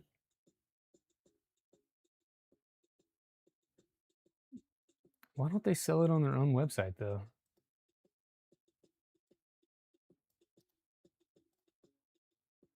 See if it's available somewhere else. You can get it on Amazon. It looks like there's an AliExpress version. All right. We'll keep that off to the side. I need to figure out a, let's see, CB1, what's it called? Image? Because that's what this is. It's a Pi V1.2. Yeah, Pi V1.2. Let's check out some releases. Ooh, there was one just a month ago. I'm gonna cancel this. It's still stuck at whatever it was. So I'm gonna download something else. Do I have enough space and or fast enough card and or micro SD adapter? Could be an issue. You had to diagnose a lot. It could be for me. It's not always that. Like I'm using this one here. So this one came with a printer at some point, maybe a Creality something, and it accepts the large kind and the micro. So that is what I'm using now. It's never not worked for me before, but then I've also got a different version that is micro SD only. So I can try this one. It was reading it. Windows could recognize the thing. I've also got a USB-C version. I've got this kind of USB-A version. So I have plenty of other adapters that we could try. Yeah, plenty of other adapters to try. You have that exact one? Oh, this black one? Is this the one? I think I got this with my, CR6 maybe? What am I flashing, CB or CM? It's a CB, Gergman, CB. It's a Pi V1.2. So a Big Tree Tech 1.2. So I'm on their GitHub. This is firmware that just released about a month ago. I think the one that I was just trying to use is older than that. But I want minimal because I don't want all the extra stuff. So download this one. And yeah, I should just need one of those images from BTT. Yep. So I'm going to do that firmware there. And I don't know if it's like a privacy thing, but Imager doesn't let me capture the window. So I wish I could show you guys progress, but it just doesn't want to play nice. It doesn't want to let me show you. Okay. I hate USB-A. No matter what you do, no matter how you spin it, it's always going in backwards or upside down or whatever. Like it doesn't want to ever go. All right, we're going to use our custom image next. We're going to that device. Next. No filtering, flashing there. Let's see. Anyone other than you getting video lag? Kenny, you might be. I'm seeing, on my end, I'm seeing excellent stream strength. But a minute ago, I did see some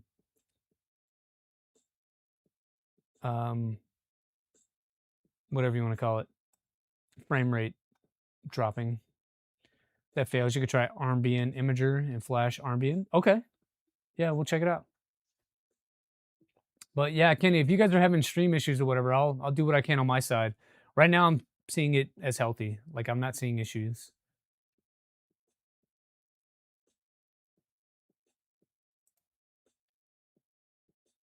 And I'm seeing 36 people here. That's cool. 33. You do get some, but not severe. Yeah, it could be because I'm trying to run so many things. I've got it on like medium latency. So to try to give you guys a better experience, we were able to chat in real time. And yes, it's also YouTube. So if I decrease the latency, it should increase the stability of the stream, but then I don't get to respond to you guys as quickly as it comes in. There's a little bit of a lag, anywhere from 5 to 10 seconds, where you post something, you ask a question, and I've already moved on. So it's a balance. Bunch of you're seeing earlier have issues as well. It could happen. Yeah. That could happen.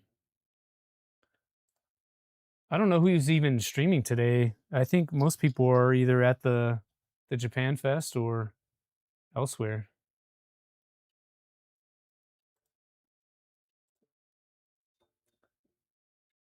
No, you're good. Begley's like, I'm good. Screw you guys. I'm seeing 39 responses in the Filament giveaway. So if you haven't, I'm gonna keep reminding you for about another 15 minutes because then we're gonna start drawing.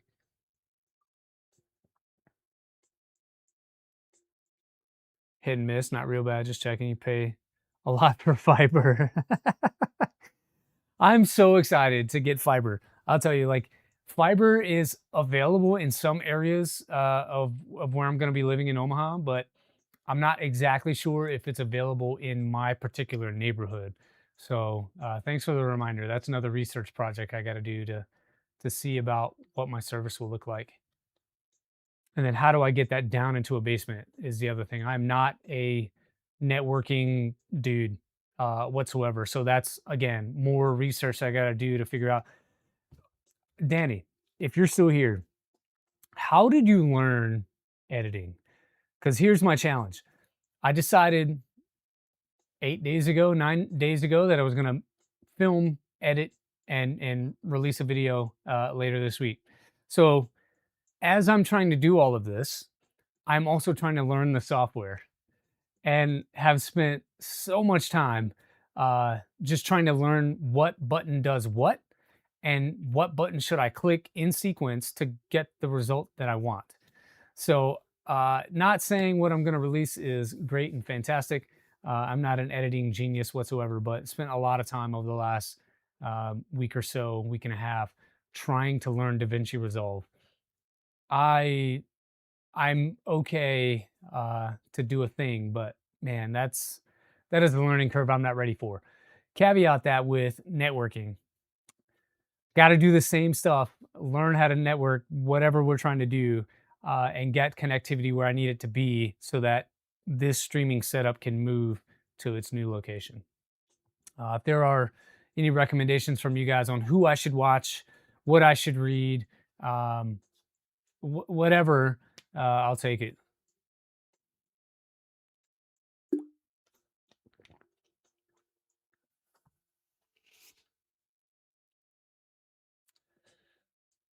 Video editing is different. Yes. Yes. When you talk about transitions, effects, those kinds of things, you can get very much down in the weeds. And so I think I spent, oh man, probably a solid 10 hours. And the result is just for me. I mean, you guys tell me when you see it, but when I go through it, I'm like, man, this is not as great as what I've seen.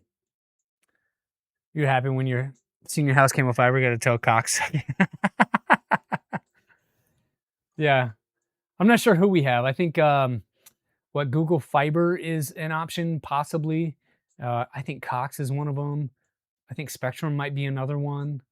Um, there's a couple of folks out there. Keep it simple software wise. You can do a ton on your phone and tablet. Yeah. But layer by layer, when you're trying to do like a 5-minute video, though, it gets tedious on the phone because then you have to film everything on the phone or figure out a way to transfer it.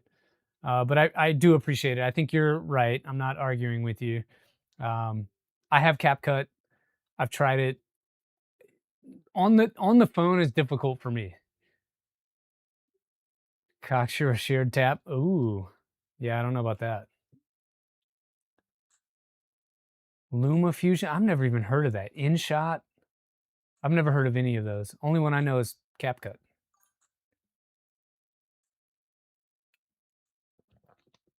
Don't make it more complicated than it needs to be. Yeah. Well, you say that now, but I have a feeling that when we have this conversation next week, you guys are going to have a lot to say. Fiber, you are on your own line. Okay.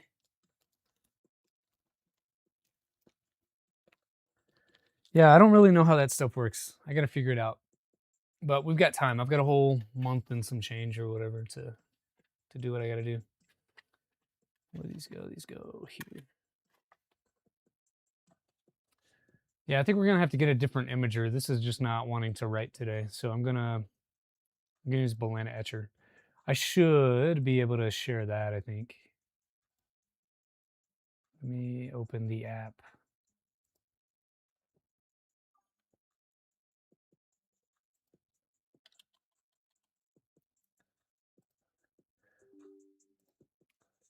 What was the big announcement?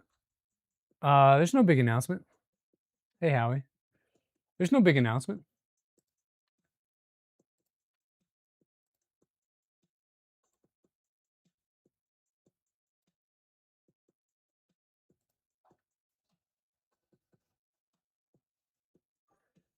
All right, you guys actually can see this one. That's good. So let's see if this actually works here.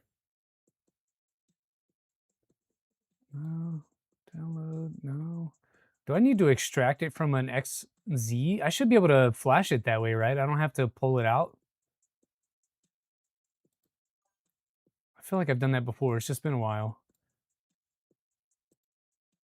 On Discord yesterday, it sound yeah, I mean there's something big coming, but there was no announcement today. I'll tell you. I edited my first YouTube video I finished it yesterday. It's gonna release for members. I will release it on Friday. You guys will have all day Friday to view that and talk about it.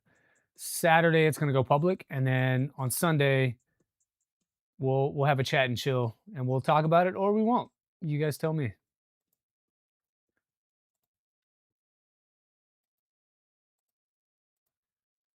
And flash. Let's see if this works. If I get past 11%, we'll see. Oh, on Discord it sounds, yeah.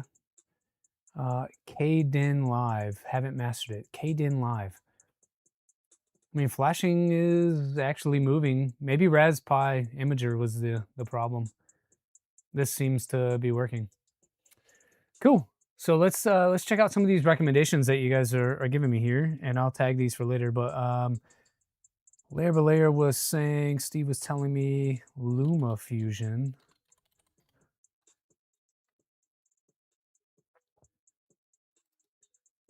Oh, this is the Wondershare thing. I've heard of Wondershare. Filmora. Okay, yeah, I've heard of this. I've not used it though, but it's very similar to DaVinci Resolve. DaVinci has a lot of other things you can do and transitions and all this other kind of stuff. But I think, like you're saying, Steve, simpler is better. I wish there was like a basic mode in DaVinci Resolve that I could use. But I've learned, I think, the basics on how to do stuff. And that's kind of the result of that. There's a lot more capability there. And I think maybe I allowed myself to get a little overwhelmed. I just went nose to the grindstone yesterday and knocked it out. Tried to keep it as basic as I could and push it through. But all of this kind of stuff, I think it's probably able to do in there, like with pop-ups and zoom ins and all that kind of thing. Um, I don't know. So we'll see. So that's pretty cool. What was the other one? Kden Live. Try that one. Kden Live. See what this one's about. Free and open source. Okay, this looks similar to DaVinci Resolve. Yeah, like with the timeline section down here, that looks familiar. This color grading looks familiar. It's a different layout, but very similar. Let's turn that off for a second. Yeah, it's still pretty close to what I was already using. You'll have your Matt explain it for you. Use DaVinci. Click the oil cut button, hit them settings, slice, cut, transition, little color grade, you'd be good to go. Yeah, that's exactly what I was doing. What do they call it? Vibe coding? I was vibe editing. DaVinci is a lot. It's a lot if you allow it to be. It's a lot if you allow it to be. Nothing is labeled, and that was my problem. None of the icons had labels on it, so I didn't know what they did. And the lingo in the editing world is different. Like, what is the difference between a cut and a blade? I don't know, right? And then ripple edit, like, what the hell is that? So those are the kinds of things that I was like, I don't even know what that is. And so I spent a lot of time trying to figure that out.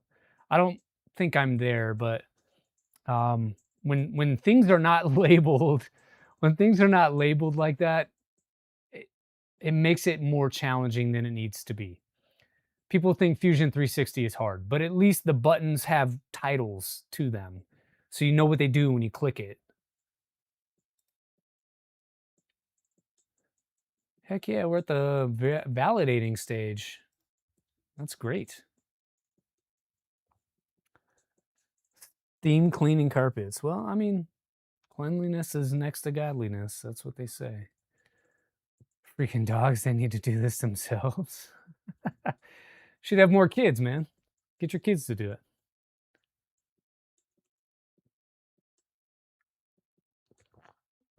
Hey, Clownhammer. I don't know if I'm gonna keep this mustache much longer. It's pretty bushy.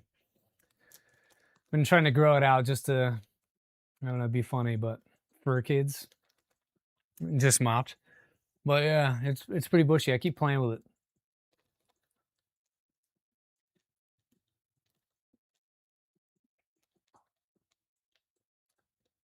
Come on, we're almost there.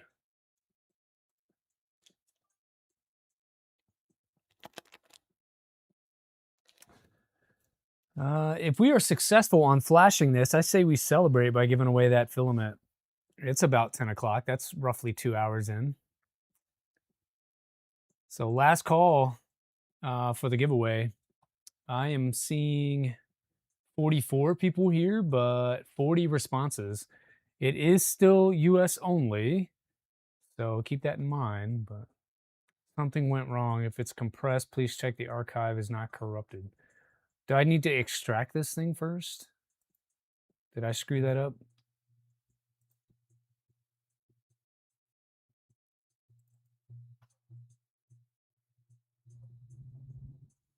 I'm gonna try to extract it. Maybe that's my problem here.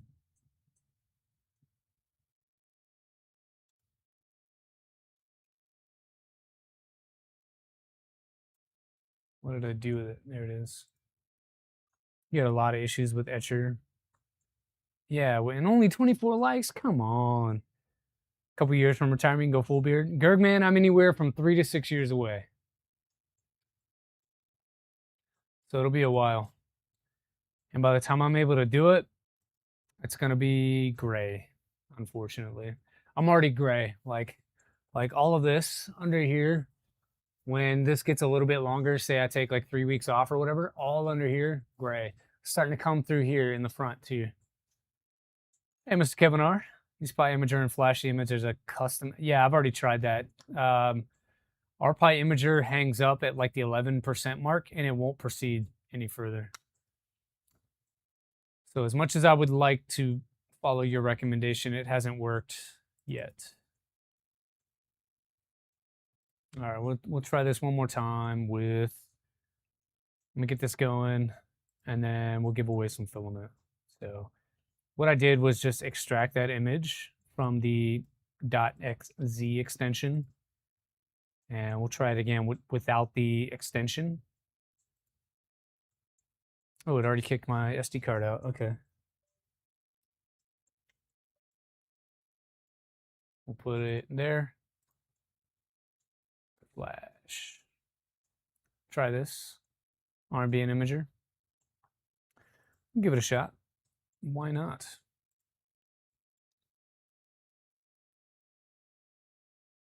I think at this point I have all the imagers. There's a corrupt image. Hangups are common. 3 and live your life.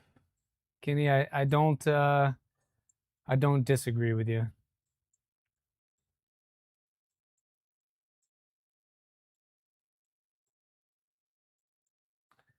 But the thought process, Kenny, is like 3 puts me at 27. 30 gets me 75% of a pension. So can I deal with 3 more years? It really depends on how I'm feeling 3 years from now. So I don't want to make the decision today for something that's happening 3 years from now. I'm going to keep that door open and we'll see what happens. Play it by ear. All right, filament. Let's do it. Let's get our wheel of names open over here.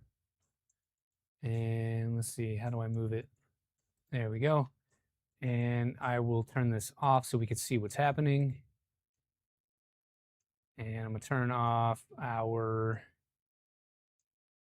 chat so we can see what's happening. If you're not in here, I'm sorry, but you're out of luck. You're SOL, as they would say. And let's look at our responses and pull these over.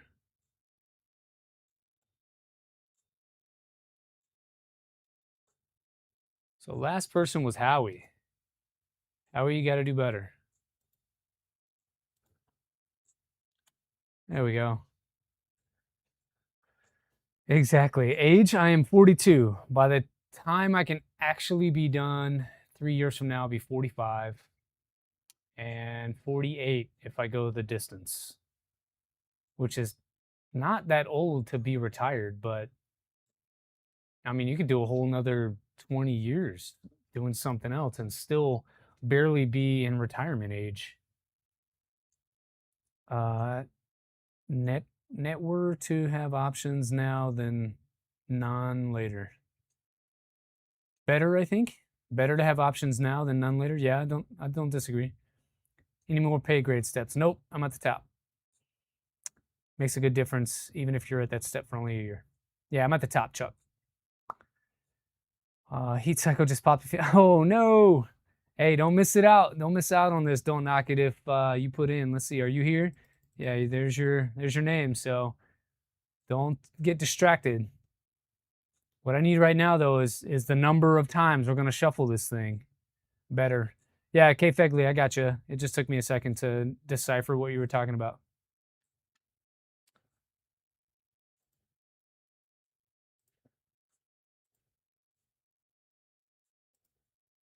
7. Petty Ruxpin says 7. Are we going to let this guy win again? Are we going to take our power back from Petty Ruxpin? Our power to win. We're going to take it from this guy. No one is above. Get out of here. 42. Okay. In the same room. There you go. 18. Okay. 6 for possible retirement. Look at Chuck sucking up. He knows how to stroke my ego a little bit. I think I like 42. Mr. Kevin R. said 42. I'm 42. We're talking about it. That's a perfect number. But I'm seeing a lot of 17s. And that's my birthday. So maybe we go 17. Gorilla Biscuits, welcome in. I didn't see you here earlier. Hey, flash completed, by the way. Check this out. Yay. So I did have to extract it. Note to self. You also have 6 years left. Great. Right behind us. All right, let's split the difference. Let's do 6. 1, 2, 3, 4, 5, 6. And spinner. Let's get this out of the way so we can do some firmware setup. And hopefully get things flashed pretty smoothly. Tulsa Skin. I know he's here. Tulsa Skin won at 13, but 6 was the winner today. Sir, I would double check my life choices. You have 69 seconds to get back to me.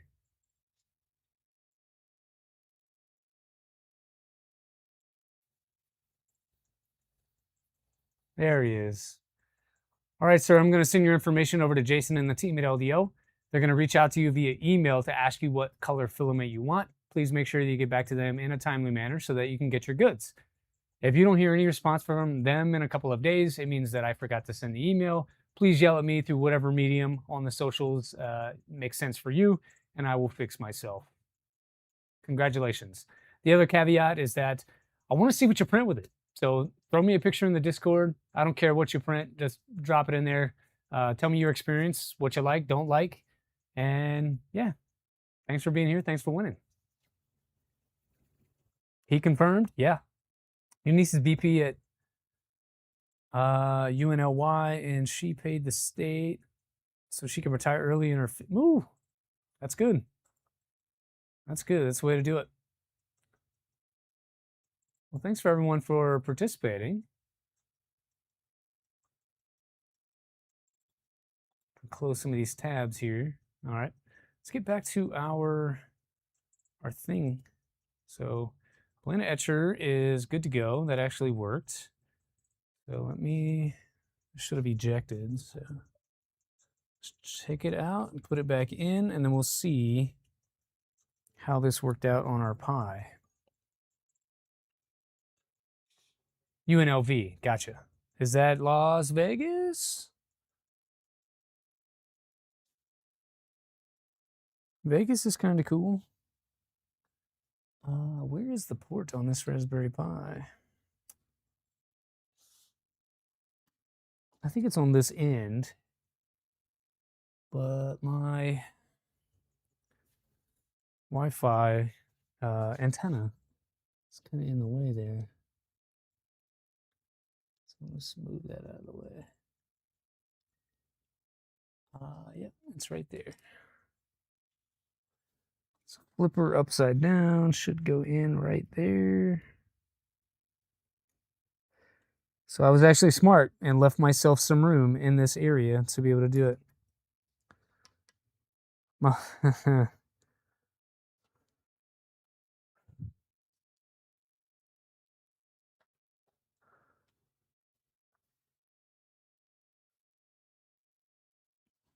So I'm just getting random text messages right now. It made me laugh.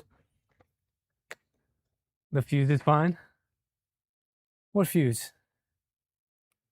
Oh, the fuse of your, what were you doing a minute ago? You were doing something. Your heat up cycle. Is this on your printer?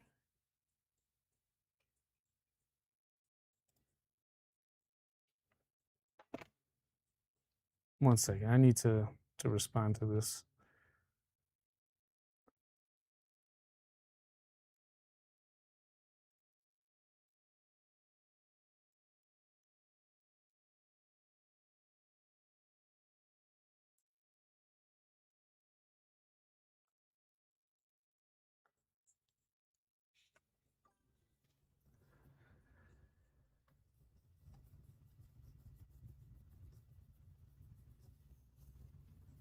Thank you all. You're welcome, sir. Enjoy.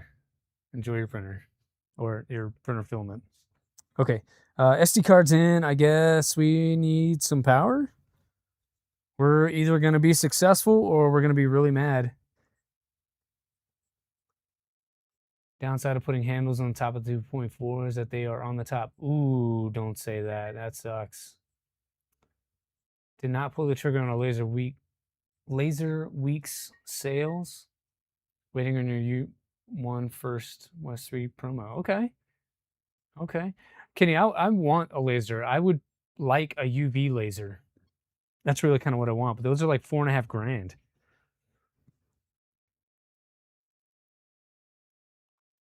Capits are done. Would think I'd done. Oh, I think carpets are done. Jeez. Dug a hole to China the way you're sweating. Checked for no 19 extra volts. That's what I'm doing right now, Mr. Kevin R, is to make sure. So this is a 24 volt power supply. There's no way for me to get 19 extra volts. Nothing I'm running is 5 volt required. So the the Big Tree Tech Pi can accept 24 volt and convert down to a 5 volt. So that's one of the benefits of using their offering. The SK Rat in the back is also 24 volts. And so bed comes out to SSR, power in here. And then from the Wago, we're getting power from the power supply. Those wirings are correct.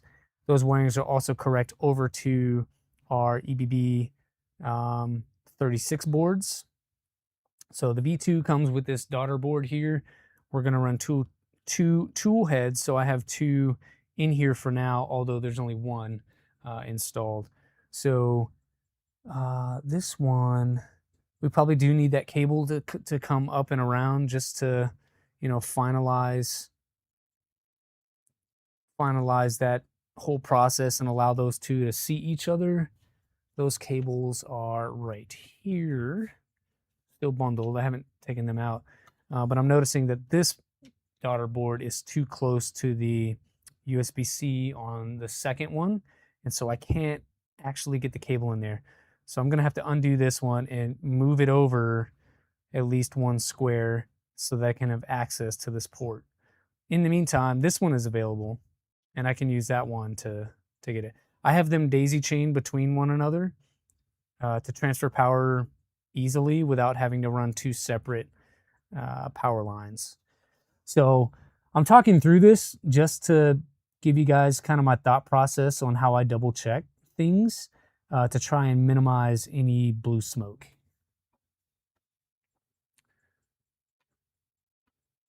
Still need a shirt with that on it. Laser was a typo. Okay. YOLO power on is a quick check. Yeah. A quick and expensive check. You want all the machines, printers, laser, CNC, and a house cleaning robot like the Jetsons.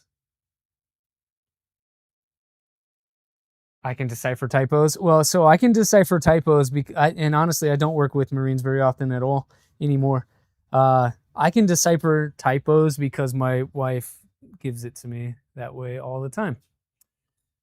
Almost every text message that she sends to me is filled with typos, or it'll be the wrong word, and so I have to interpolate a lot.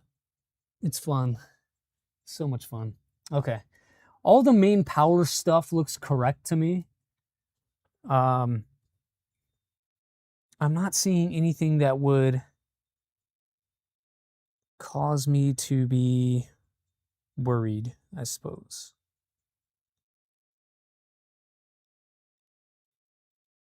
All the red stuff goes to the red ports. All the black stuff goes to the black ports. I think we just send it. Let me add this cable on. And that way we can see if there's any tool head power as well.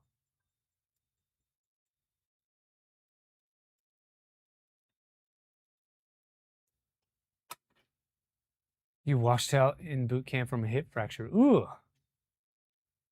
Power supply set to 110. That's a good idea. Let me see. It's a UHP. I don't think there is a setting per se. You put in anywhere from 100 to 240 volt, and then it will output 24 volts at 8 amps. For the UHP, I don't believe it has a setting. Unless it's internal and I can't see it.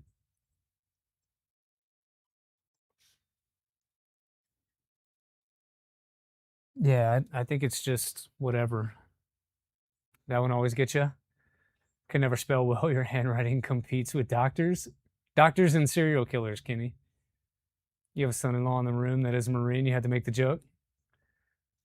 It's lunchtime where you are, right? What are you guys having for lunch? What color crayons are you guys having for lunch?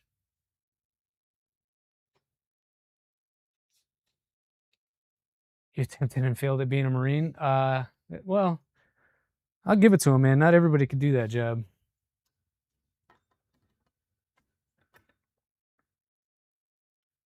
Oh, come on. The overmolding on this cable doesn't allow it to bend enough to be able to get into the board. So I'm going to have to move these regardless.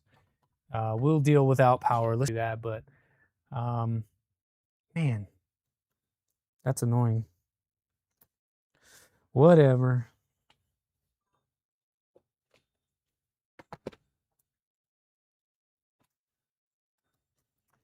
Wouldn't be a Killer Print stream without some errors.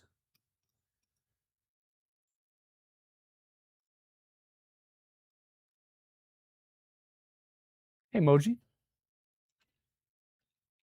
Preferred blue. Soup from a can. Yeah, my stomach's growling a little bit too. I'm pretty hungry. I missed out on breakfast. All right, I need a cable. Enough waffling. Let's get this going. Where is my power cable? I think that's over there. I thought I had one over here. Let me get one. We've got plenty.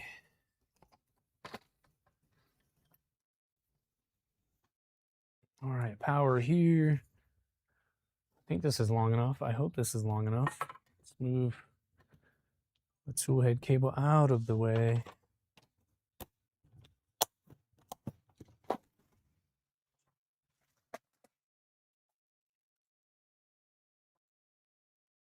You made sausage egg McMuffins? Dude, it's been like a year and a half since I had an egg McMuffin. All right, try to get you guys. I gotta move this so I can plug it in. The outlet is not exactly nearby, but I'll get you guys a good shot of the electronics before we power on. I know everybody wants to see the sparks if they happen.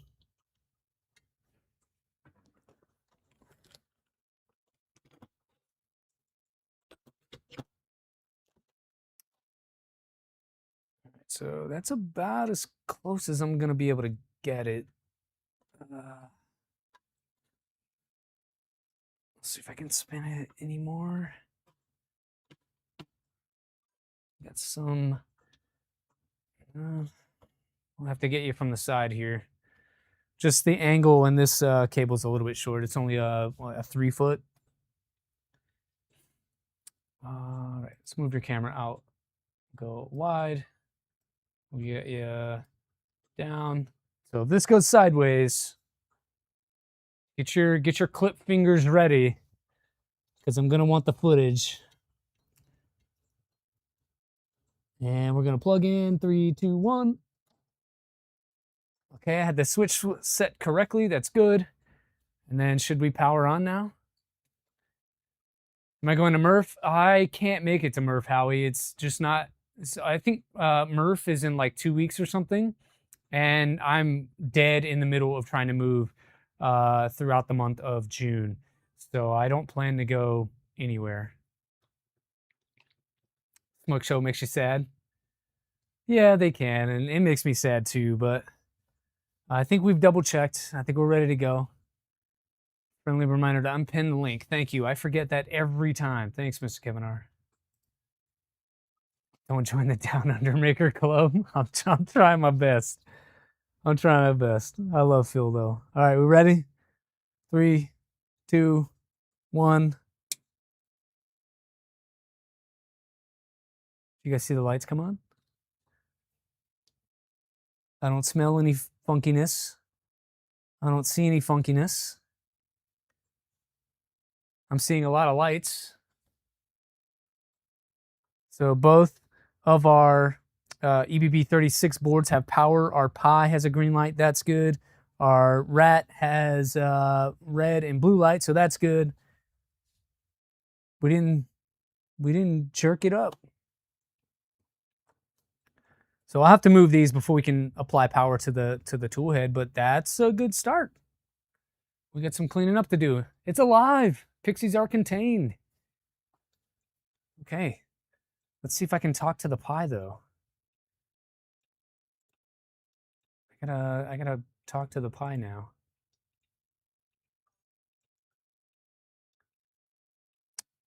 What's the IP on this thing? Hold on.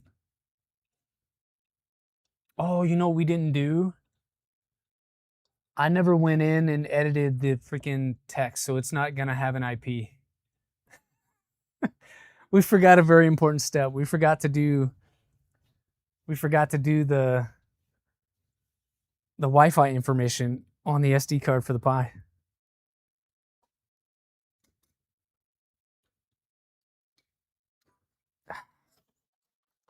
Needle nose just to get the thing out.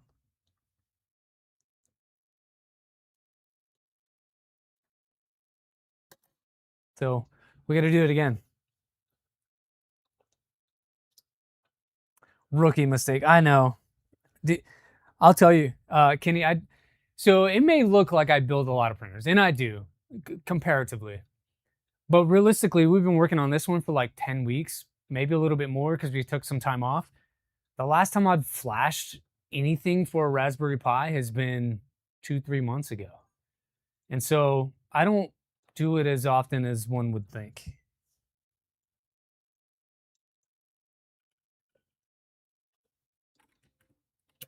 Uh-oh, I dropped it. That's not good. You got a Wi-Fi extender with an RJ connector so you can just hardwire for setup. That's a good idea. Teach me your ways. Can you plug it into Ethernet? No, I don't have Ethernet out in the garage.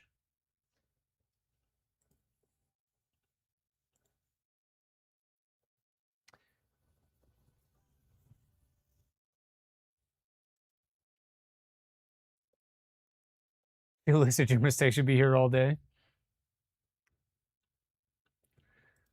No, I fully expect to be dogged because I would do it to you as well. I have pretty thick skin. Okay, let me try and share this. What is it? Oh, we got a new one. So this tells you the last time that I even opened Notepad++ was a while ago, and so now it needs to install itself. Okay, so in here, this is the stuff that we did not edit. So time zone. I don't live in Asia, Shanghai, but I live in America, Los Angeles.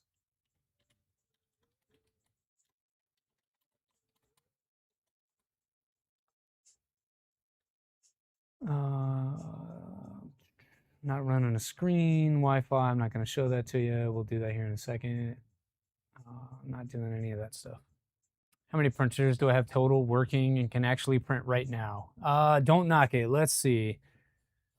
1, 2, 3, 4, 5, 6, 7, 8, 9, 10, 11, 12, 12, 13, sorry, 13, 14, 15. 15 can print right now. The Wi-Fi extender connects to Wi-Fi, but has an Ethernet connection to hook up to the Pi and get the IP and log into Wi-Fi. Oh, I've never heard of something like that. All right, Barking Cauldron, thanks for hanging out. You have 5 and 3 builds waiting your attention. Yeah, I need to finish up the rat rig, or I won't say finish up because it's done. I need to redo the rat rig with updated stuff and finish this build and do something about inertia cube. Like, I don't really know what I want to do about that. This is going to be a rebuild, but right now, currently, it works. Okay, I'm going to take this off of here. How do I do that? I'll keep that. Take this off. There we go. I can put my Wi-Fi stuff in here.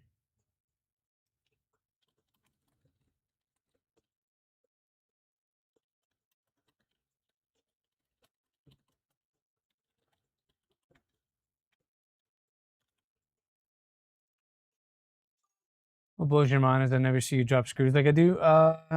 Well, I drop screws.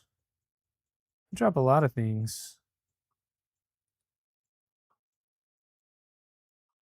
I drop screws, I drop hardware, I drop parts on the ground, tools on the ground. Like I drop a lot. I just pick it up, I guess. Sorry, I had to find my credentials real quick.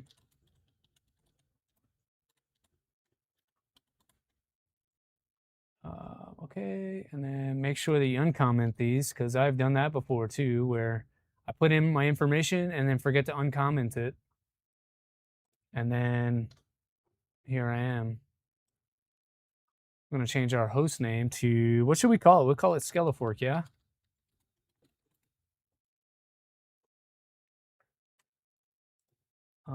Okay. SkeleFork, Los Angeles. Information, good to go. And save that. Cool. Put a link for that extender in Discord. Fairly inexpensive, easy to set up. Thanks. 9 printer and only 4 can print. 2 builds left to do. You'll get there.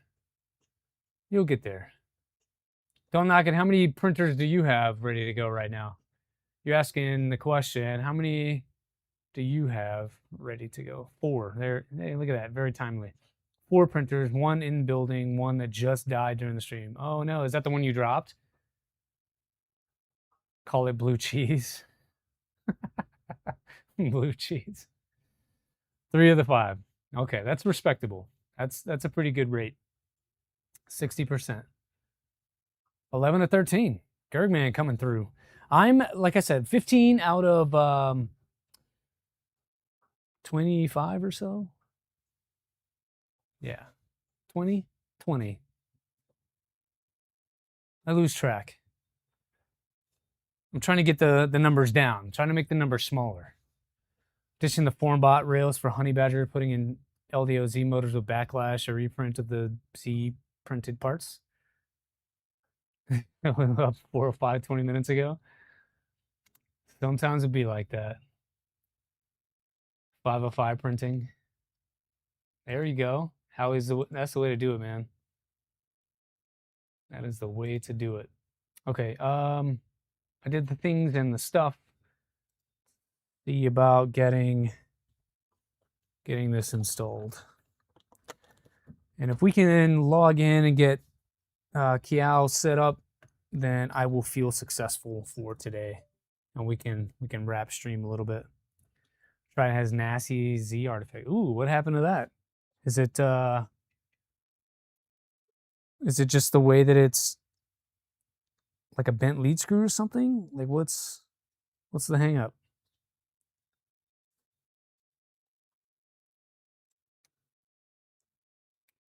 All right, come on, Wi-Fi. You have the parts for a legacy build, but that doesn't count since you haven't started. Oh, don't knock it. Did you see the legacy fork we did? Just did a similar thing. I've always wanted a legacy. Those parts are basically you have to self-source everything, custom extrusions, all that stuff. But Nathan, who was in chat earlier, has a project called Legacy Fork. And that project takes a Trident frame and puts a legacy gantry in it. And then I took it a step further and added on a 5T as the tool head.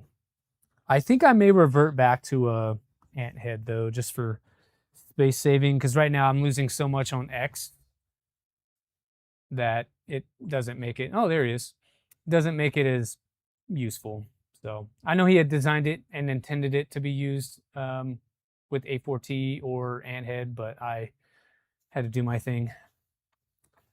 A print fail bent the leech. Yeah, that'll happen, man. You did. That was inspiration. Aw. Let's see if I can pull down the Wi-Fi. I need this.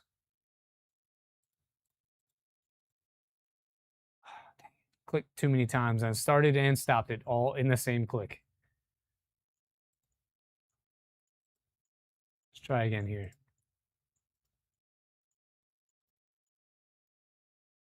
A14 ant head or your current favorites?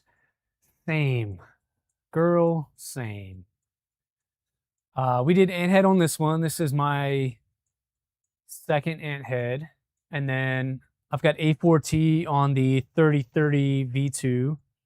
And then a 5T on the Legacy Fork. But out of those three, and oh, also Yavoth is on one of the other printers over there that's not working. So I have yet to try that. Trying to think of what else. Stealth Burner on my Trident still. And I think that's about it. Where is this? SkeleFork. There we go. Take you over here. And paste you in there. I'm just pasting it so that I can save it. Interested in Nadir's new toolhead. I haven't heard about that one. Streaming chat would be a killer for your build progress. Take years to finish a build. Ooh, it's challenging. I go down rabbit holes quite a bit. Quite a bit. So that IP didn't do anything, but we are running a minimal clipper, so I need to SSH. So let's get MobaX term. And there you are. I'm gonna move this here. We'll bring chat back. Forgot. There we go. And so MobaX term is this. It's gonna be our remote host. Is there a username? I think it's like BQ. Whatever the. Yep, that's right. So right now it's just the stock stuff. Ooh, denied. What did I get wrong? Hold on. What did I get wrong? Let's try, what was it? CB1.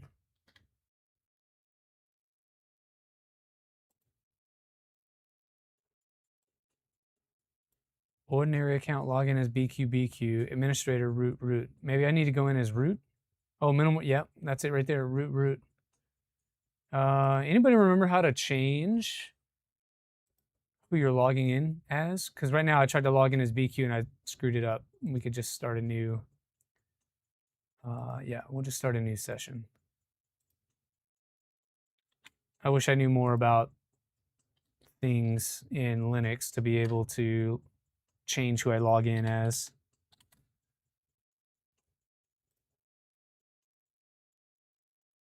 Create a root password. It should be BQBQ, but because we flashed the minimal it's a different where it's root. If I had flashed the full Clipper one that already has all the things set up, then we could do BQ. What do I want this to be? Create root password. Why would I change it? Because I'm gonna forget. Too short. Choose default system command. Why is it asking me all this? Which one do I want? Bash or CSH? Here, that's it. I need to, here, let's make this bigger.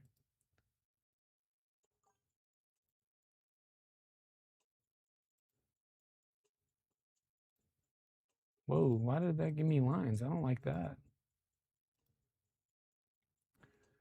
Yeah, WinSCP. Yep, I can use WinSCP. This MOBA Xterm does a lot of the same stuff. So if you're looking for, what's it called? Oh, geez. Like your root stuff is over here on the left. So this is like SCP on the left, where you can go into just different files and everything. So it does the same.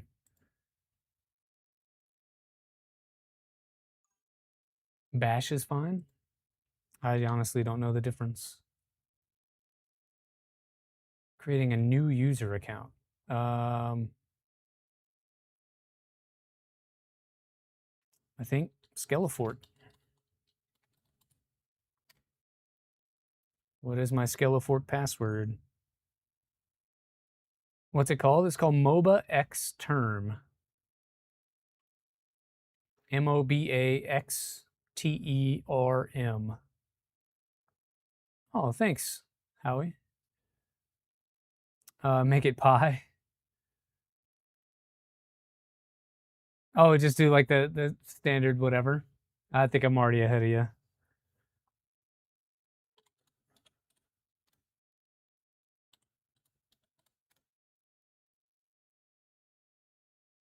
Okay, we'll do what makes sense here. Dear Pi, your account SkeleFork. I don't know if I just messed that up or not, but we'll figure it out. Dear Pi, your account SkeleFork has been created and is sudo enabled.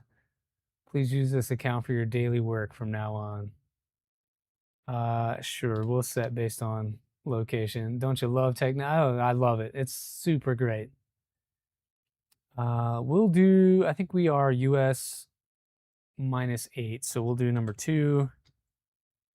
Python can be hilarious. Yeah, Python is not my forte.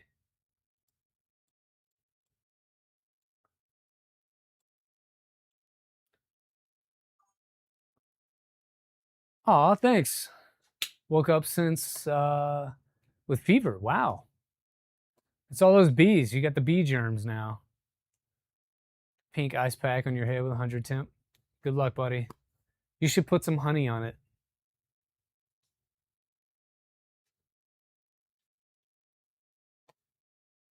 Cool. That seemed to work.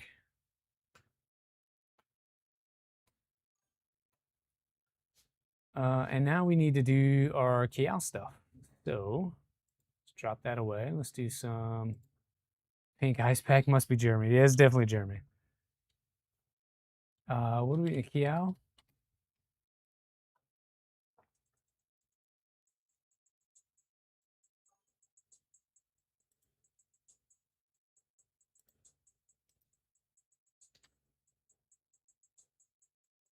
Felt like going outside. You go get some honey. There you go. Log in with that new user first. Oh, I was. It was it logged in as SkeleFork. And when you say log in as that user, I'll be honest, I don't know how to do that. I'm not a Linux person whatsoever. Whatsoever. So are you saying I should log in as pi at SkeleFork? Is that what you're saying? When SCP reminded you of your Norton commander? Use pi for every system because some scripts are written to deal with pi. Agree. Yeah, new login with that SkeleFork. Yeah, I would need the whatever you want me to type. I need that. because I don't know how to.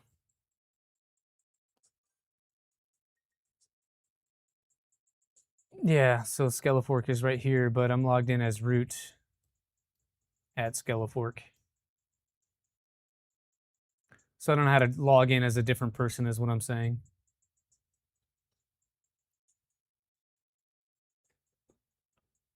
So if you have the command, I'll just do a new session. Okay.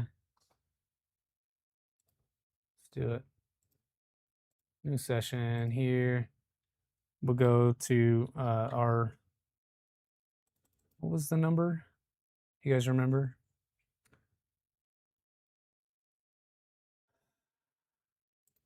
Uh, 178.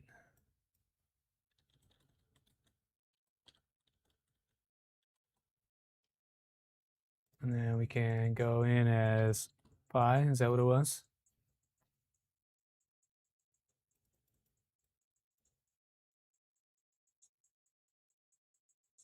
Oh, Sue for switch user. Oh, okay. I thought that meant super user.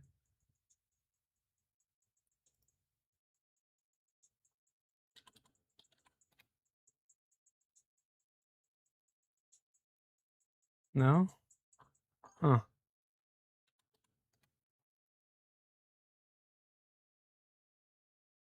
Oh, did I put the wrong one? Let's try it again. I don't follow directions very well. It's like, it's so slow. It's like a 10-second delay. And we go SkeleFork.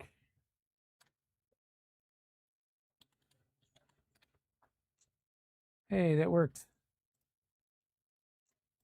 Cool. All right, so let's delete that. Let's grab our stuff here. Some of this is probably not gonna go through because it is a CB1 and not an actual pi, but oh, you made the display name pi, username is SkeleFork. Okay. Yeah, I honestly don't know what the difference is between the two.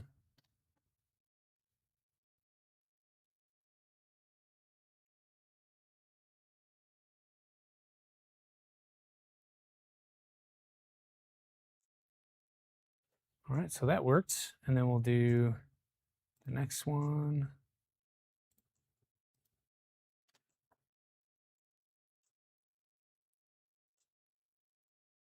And the third one should launch us in. Cool, nothing installed, which is what we wanted because now we're starting from scratch and I don't have all the bloatware that I really don't need. Okay, so in here I can do settings and then we can do number 5. So we have a backup all the time. And then our repo, we can set to whatever we like. So number 1, we can switch the source and then we can do add. And then if we look for calico.gg,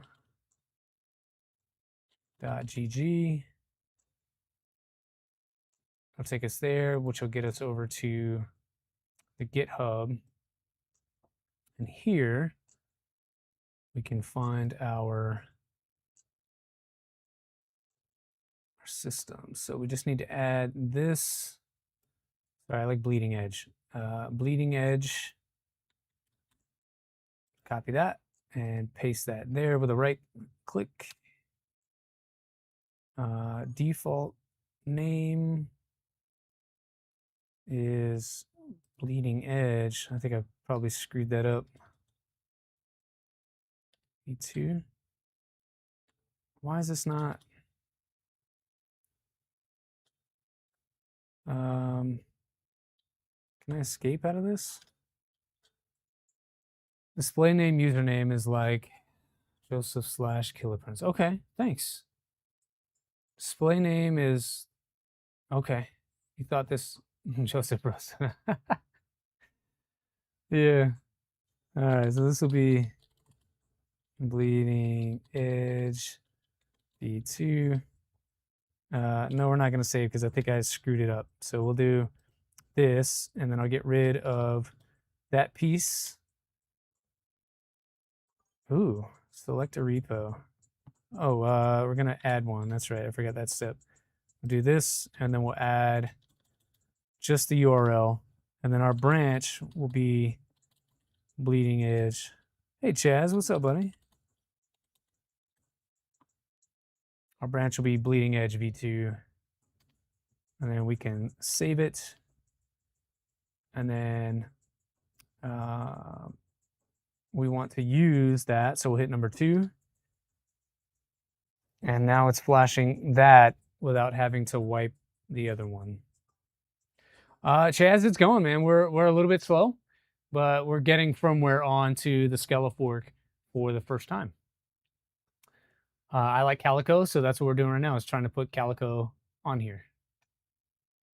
I'm not a Linux wizard, so it takes me a little bit, and it's been 3-4 months since I've done any of this. I'm a little bit out of practice. Slow and steady, yeah. This has been like at least, this project alone, at least 3 months. If not 3 months, very damn near it. This is stream number 9, but there were a couple of others that I didn't really include in the count, and then I took some time off, so I think this is a long-term project, but I definitely want to try to get it done before I have to move here in about a month.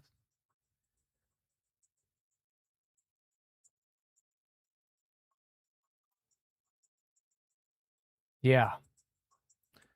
No magic smoke. That's right. That's a win. No magic smoke. No major hiccups right now. But maybe we just jinxed ourselves.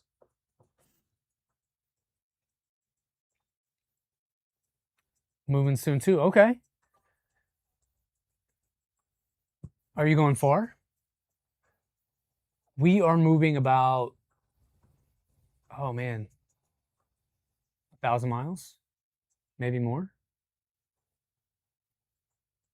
I couldn't tell you what. That's probably what, 600 kilometers.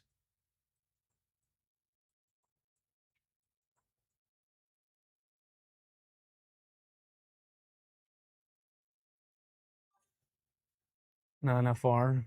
Back to your old house. Okay. So you could just like tote your stuff down the street. But recording studio, that's exciting. I'm hoping to have a new background and stuff for myself too. Maybe something that's a little more conducive to having cameras mounted and lighting mounted.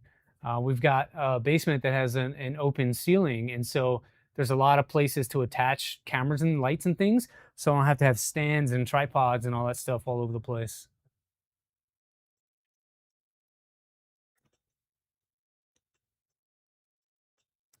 So I'm a little bit excited to be able to do that.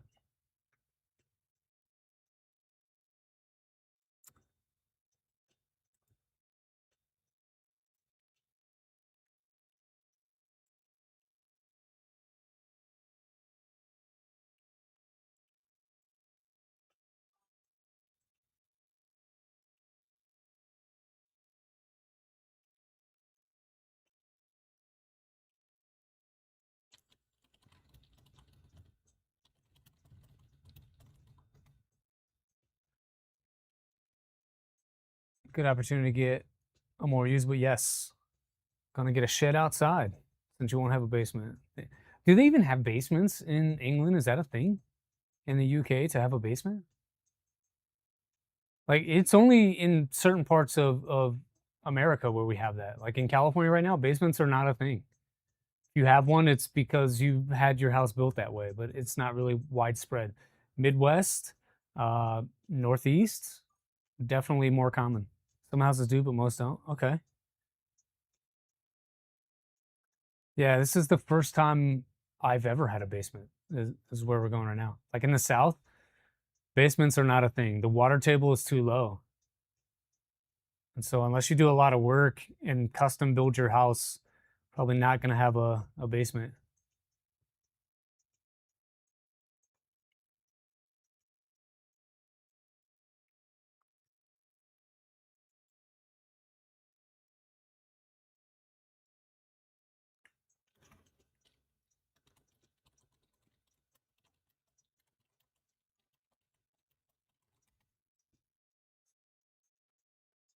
Your shed is a 10 by 16 with built-in table on one end.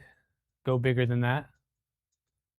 Yeah, I think I talked about this several times, but I had a building in the backyard of my last house where it was a 20 by 30, and that was perfect. That was more than enough room to have an entire built-in table at one end that kind of L-shaped down the way, and then I still had the racks that I have now, kind of like a um, almost like a server rack where you could walk in between, kind of like a library.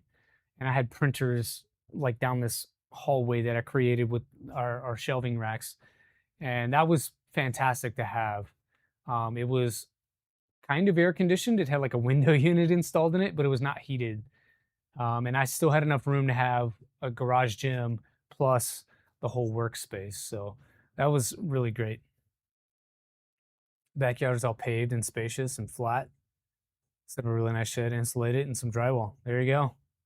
I love it. All right, we got that one going. So let's go back and see what else we need.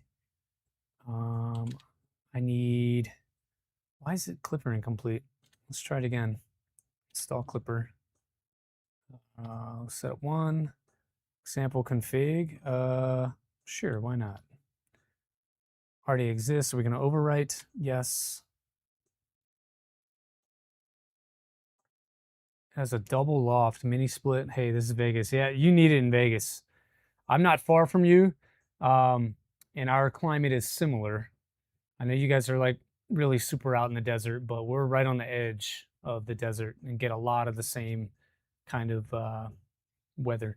We just had a cold snap out here. It was like the high for, what was it, Monday, I think? Tuesday. The high for Tuesday was like 69 degrees. And overnight, it was in the upper 40s. And then it slowly got a little bit warmer, but yesterday was the first day it had been over 75 degrees in a week. And it's damn near June.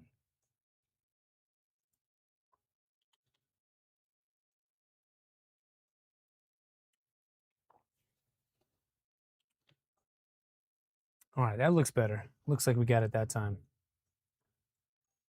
Take one last dip in the kern before you piss. Yes. No, we've got 3 or 4 pools here where I live. We took the girls to the pool last weekend. It was warm enough to go, but cold in the morning, so the pool was still a little bit cold. I think after this cold snap that we just had, it's going to be a lot less. It's going to be a lot less days where we have to worry about that. We're going to start seeing hundreds, 115s, 120s more regularly. But cool, that worked that time. Let's get some other stuff installed. Let's get some Moonraker because we need that. We'll do an example, sure. I'm a Fluid fan. We got any mainsail fans in the chat? I like Fluid just because in the printer config there are links that will take you to the Clipper page to tell you what to put in those sections. So that alone for me is good. I also like the idea that I can leave the config and then come back to the last place that I was working on. Mainsail makes you start from the top. So when you have this really long, page-long config, starting at the top again to find the spot you were working on gets a little tedious. Looks like I'm on stock Clipper instead of Calico now. Oh, I might have. Yeah, we can swap it back. 1980, lost a buddy in the Kern, Labor Day. Oh, sorry, man. I don't know that I've ever been to the Kern River or whatever you're talking about. Kern Lake, the Kern. I'm not familiar with that term. I've never been there. But good catch, Nathan. We can swap back the Clipper. It probably needed, because it was saying incomplete. It probably needed some of the core components from the stock Clipper to be able to function on Calico. And so I've seen that before, and then I usually have to swap it back over. It's not a big deal.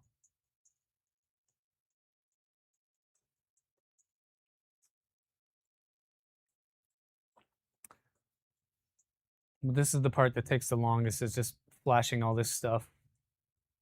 It gives us a chance to shoot the breeze a little bit and do some talking. What'd you guys get for Klee Day? Anything cool? I know that was a week ago, but those products should have been starting to arrive now.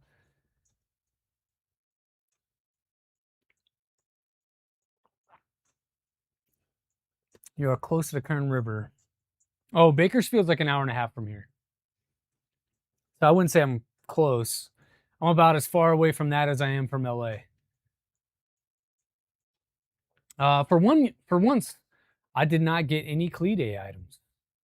Usually I take part in Klee Day, but going back to not trying to accumulate stuff right before I leave, I didn't partake.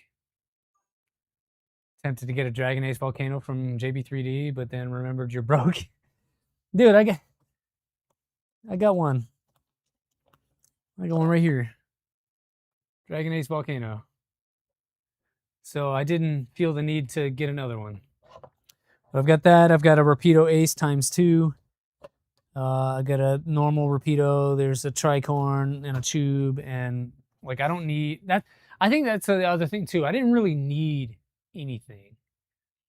The only thing I'm really kind of out of is like maybe a frame kit, some hardware here and there. Yeah, I pretty much have all I need. Did not buy anything. Okay, a bunch of stuff you misordered because you can't read. You have a normal Dragon Ace and could steal, but want the cartridge here style.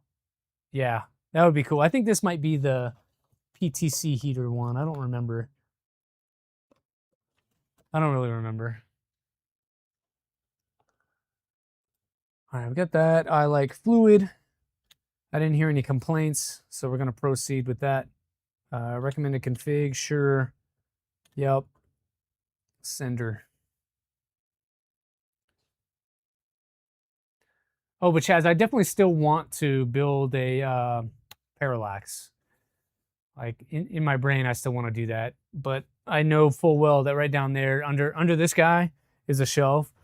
Under there is a simple core that I need to get back to. I think I printed all the parts. Pretty sure I have everything I need to do. I just need to do it. R2 min bed for your K2 Plus. I want one of those. The graphite bed, is that what you're talking about? I need a K2C bed for the simple core that we were just talking about. And I was looking at the R2 min graphite bed. So you'll have to let me know how it goes. I've not had one yet. And I still need to get a Trident bed for the side pack Trident that we're going to do for Index. So I'm starting to collect a lot of stuff for that build as well. All right, we got the fluid, we got the config, we're not running Clipper screen, and right now I don't have a camera. So we should have all the things that we need to get going. What extensions do we want? I don't see anything. Oh, there's some extra stuff. They got auto tune in here. Yeah, let's do that. Let's do number 13 because I like auto tune. So yeah, send it. Create an example. Sure. Stop Clipper now and proceed. Yeah, let's do it.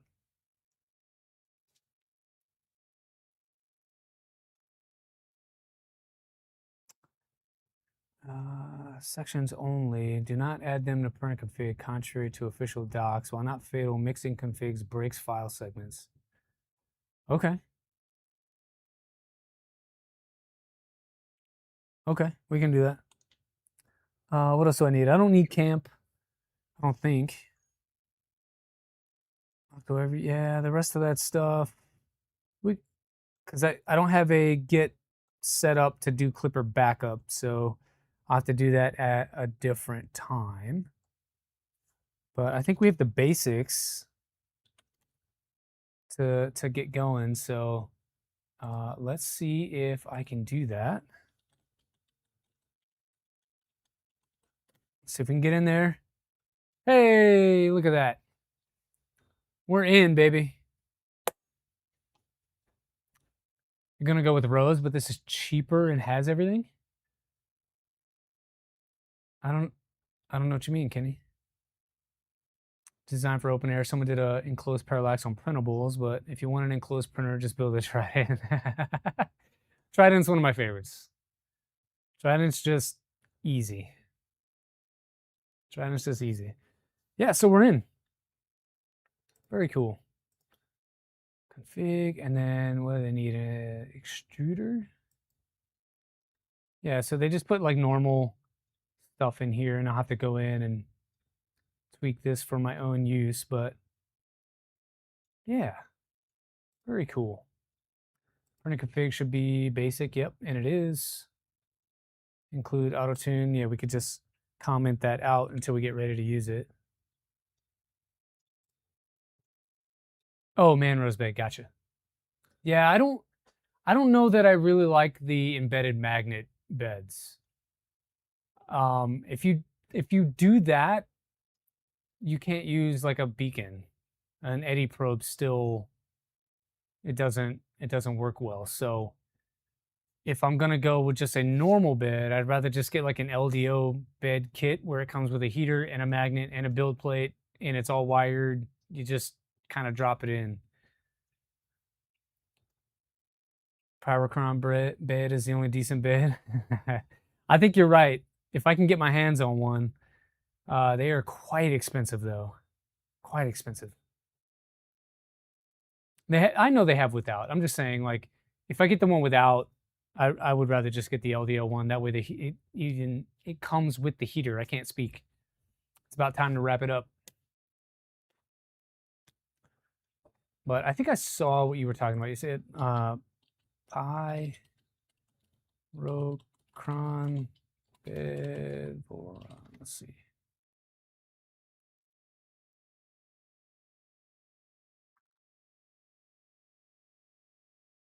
Procyon.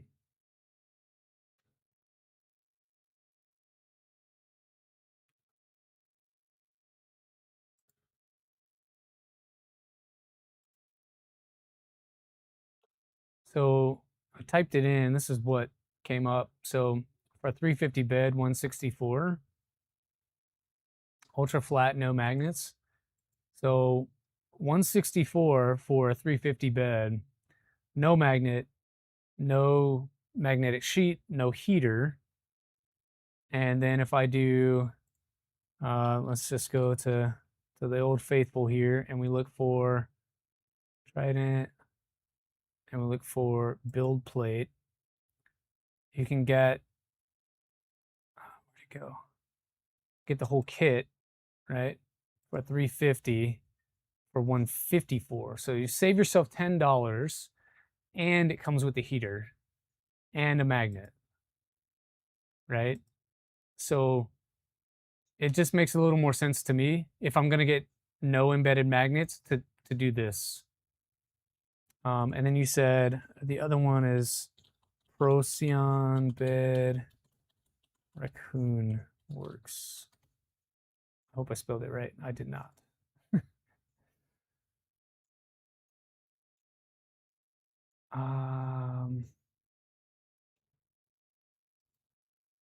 West 3D is going to sell them soon. I mean, they might. Fabrico does not have them. And it'll be on the Discord. Yeah, I don't know if I want to go in there on stream. I was just hoping to find a photo.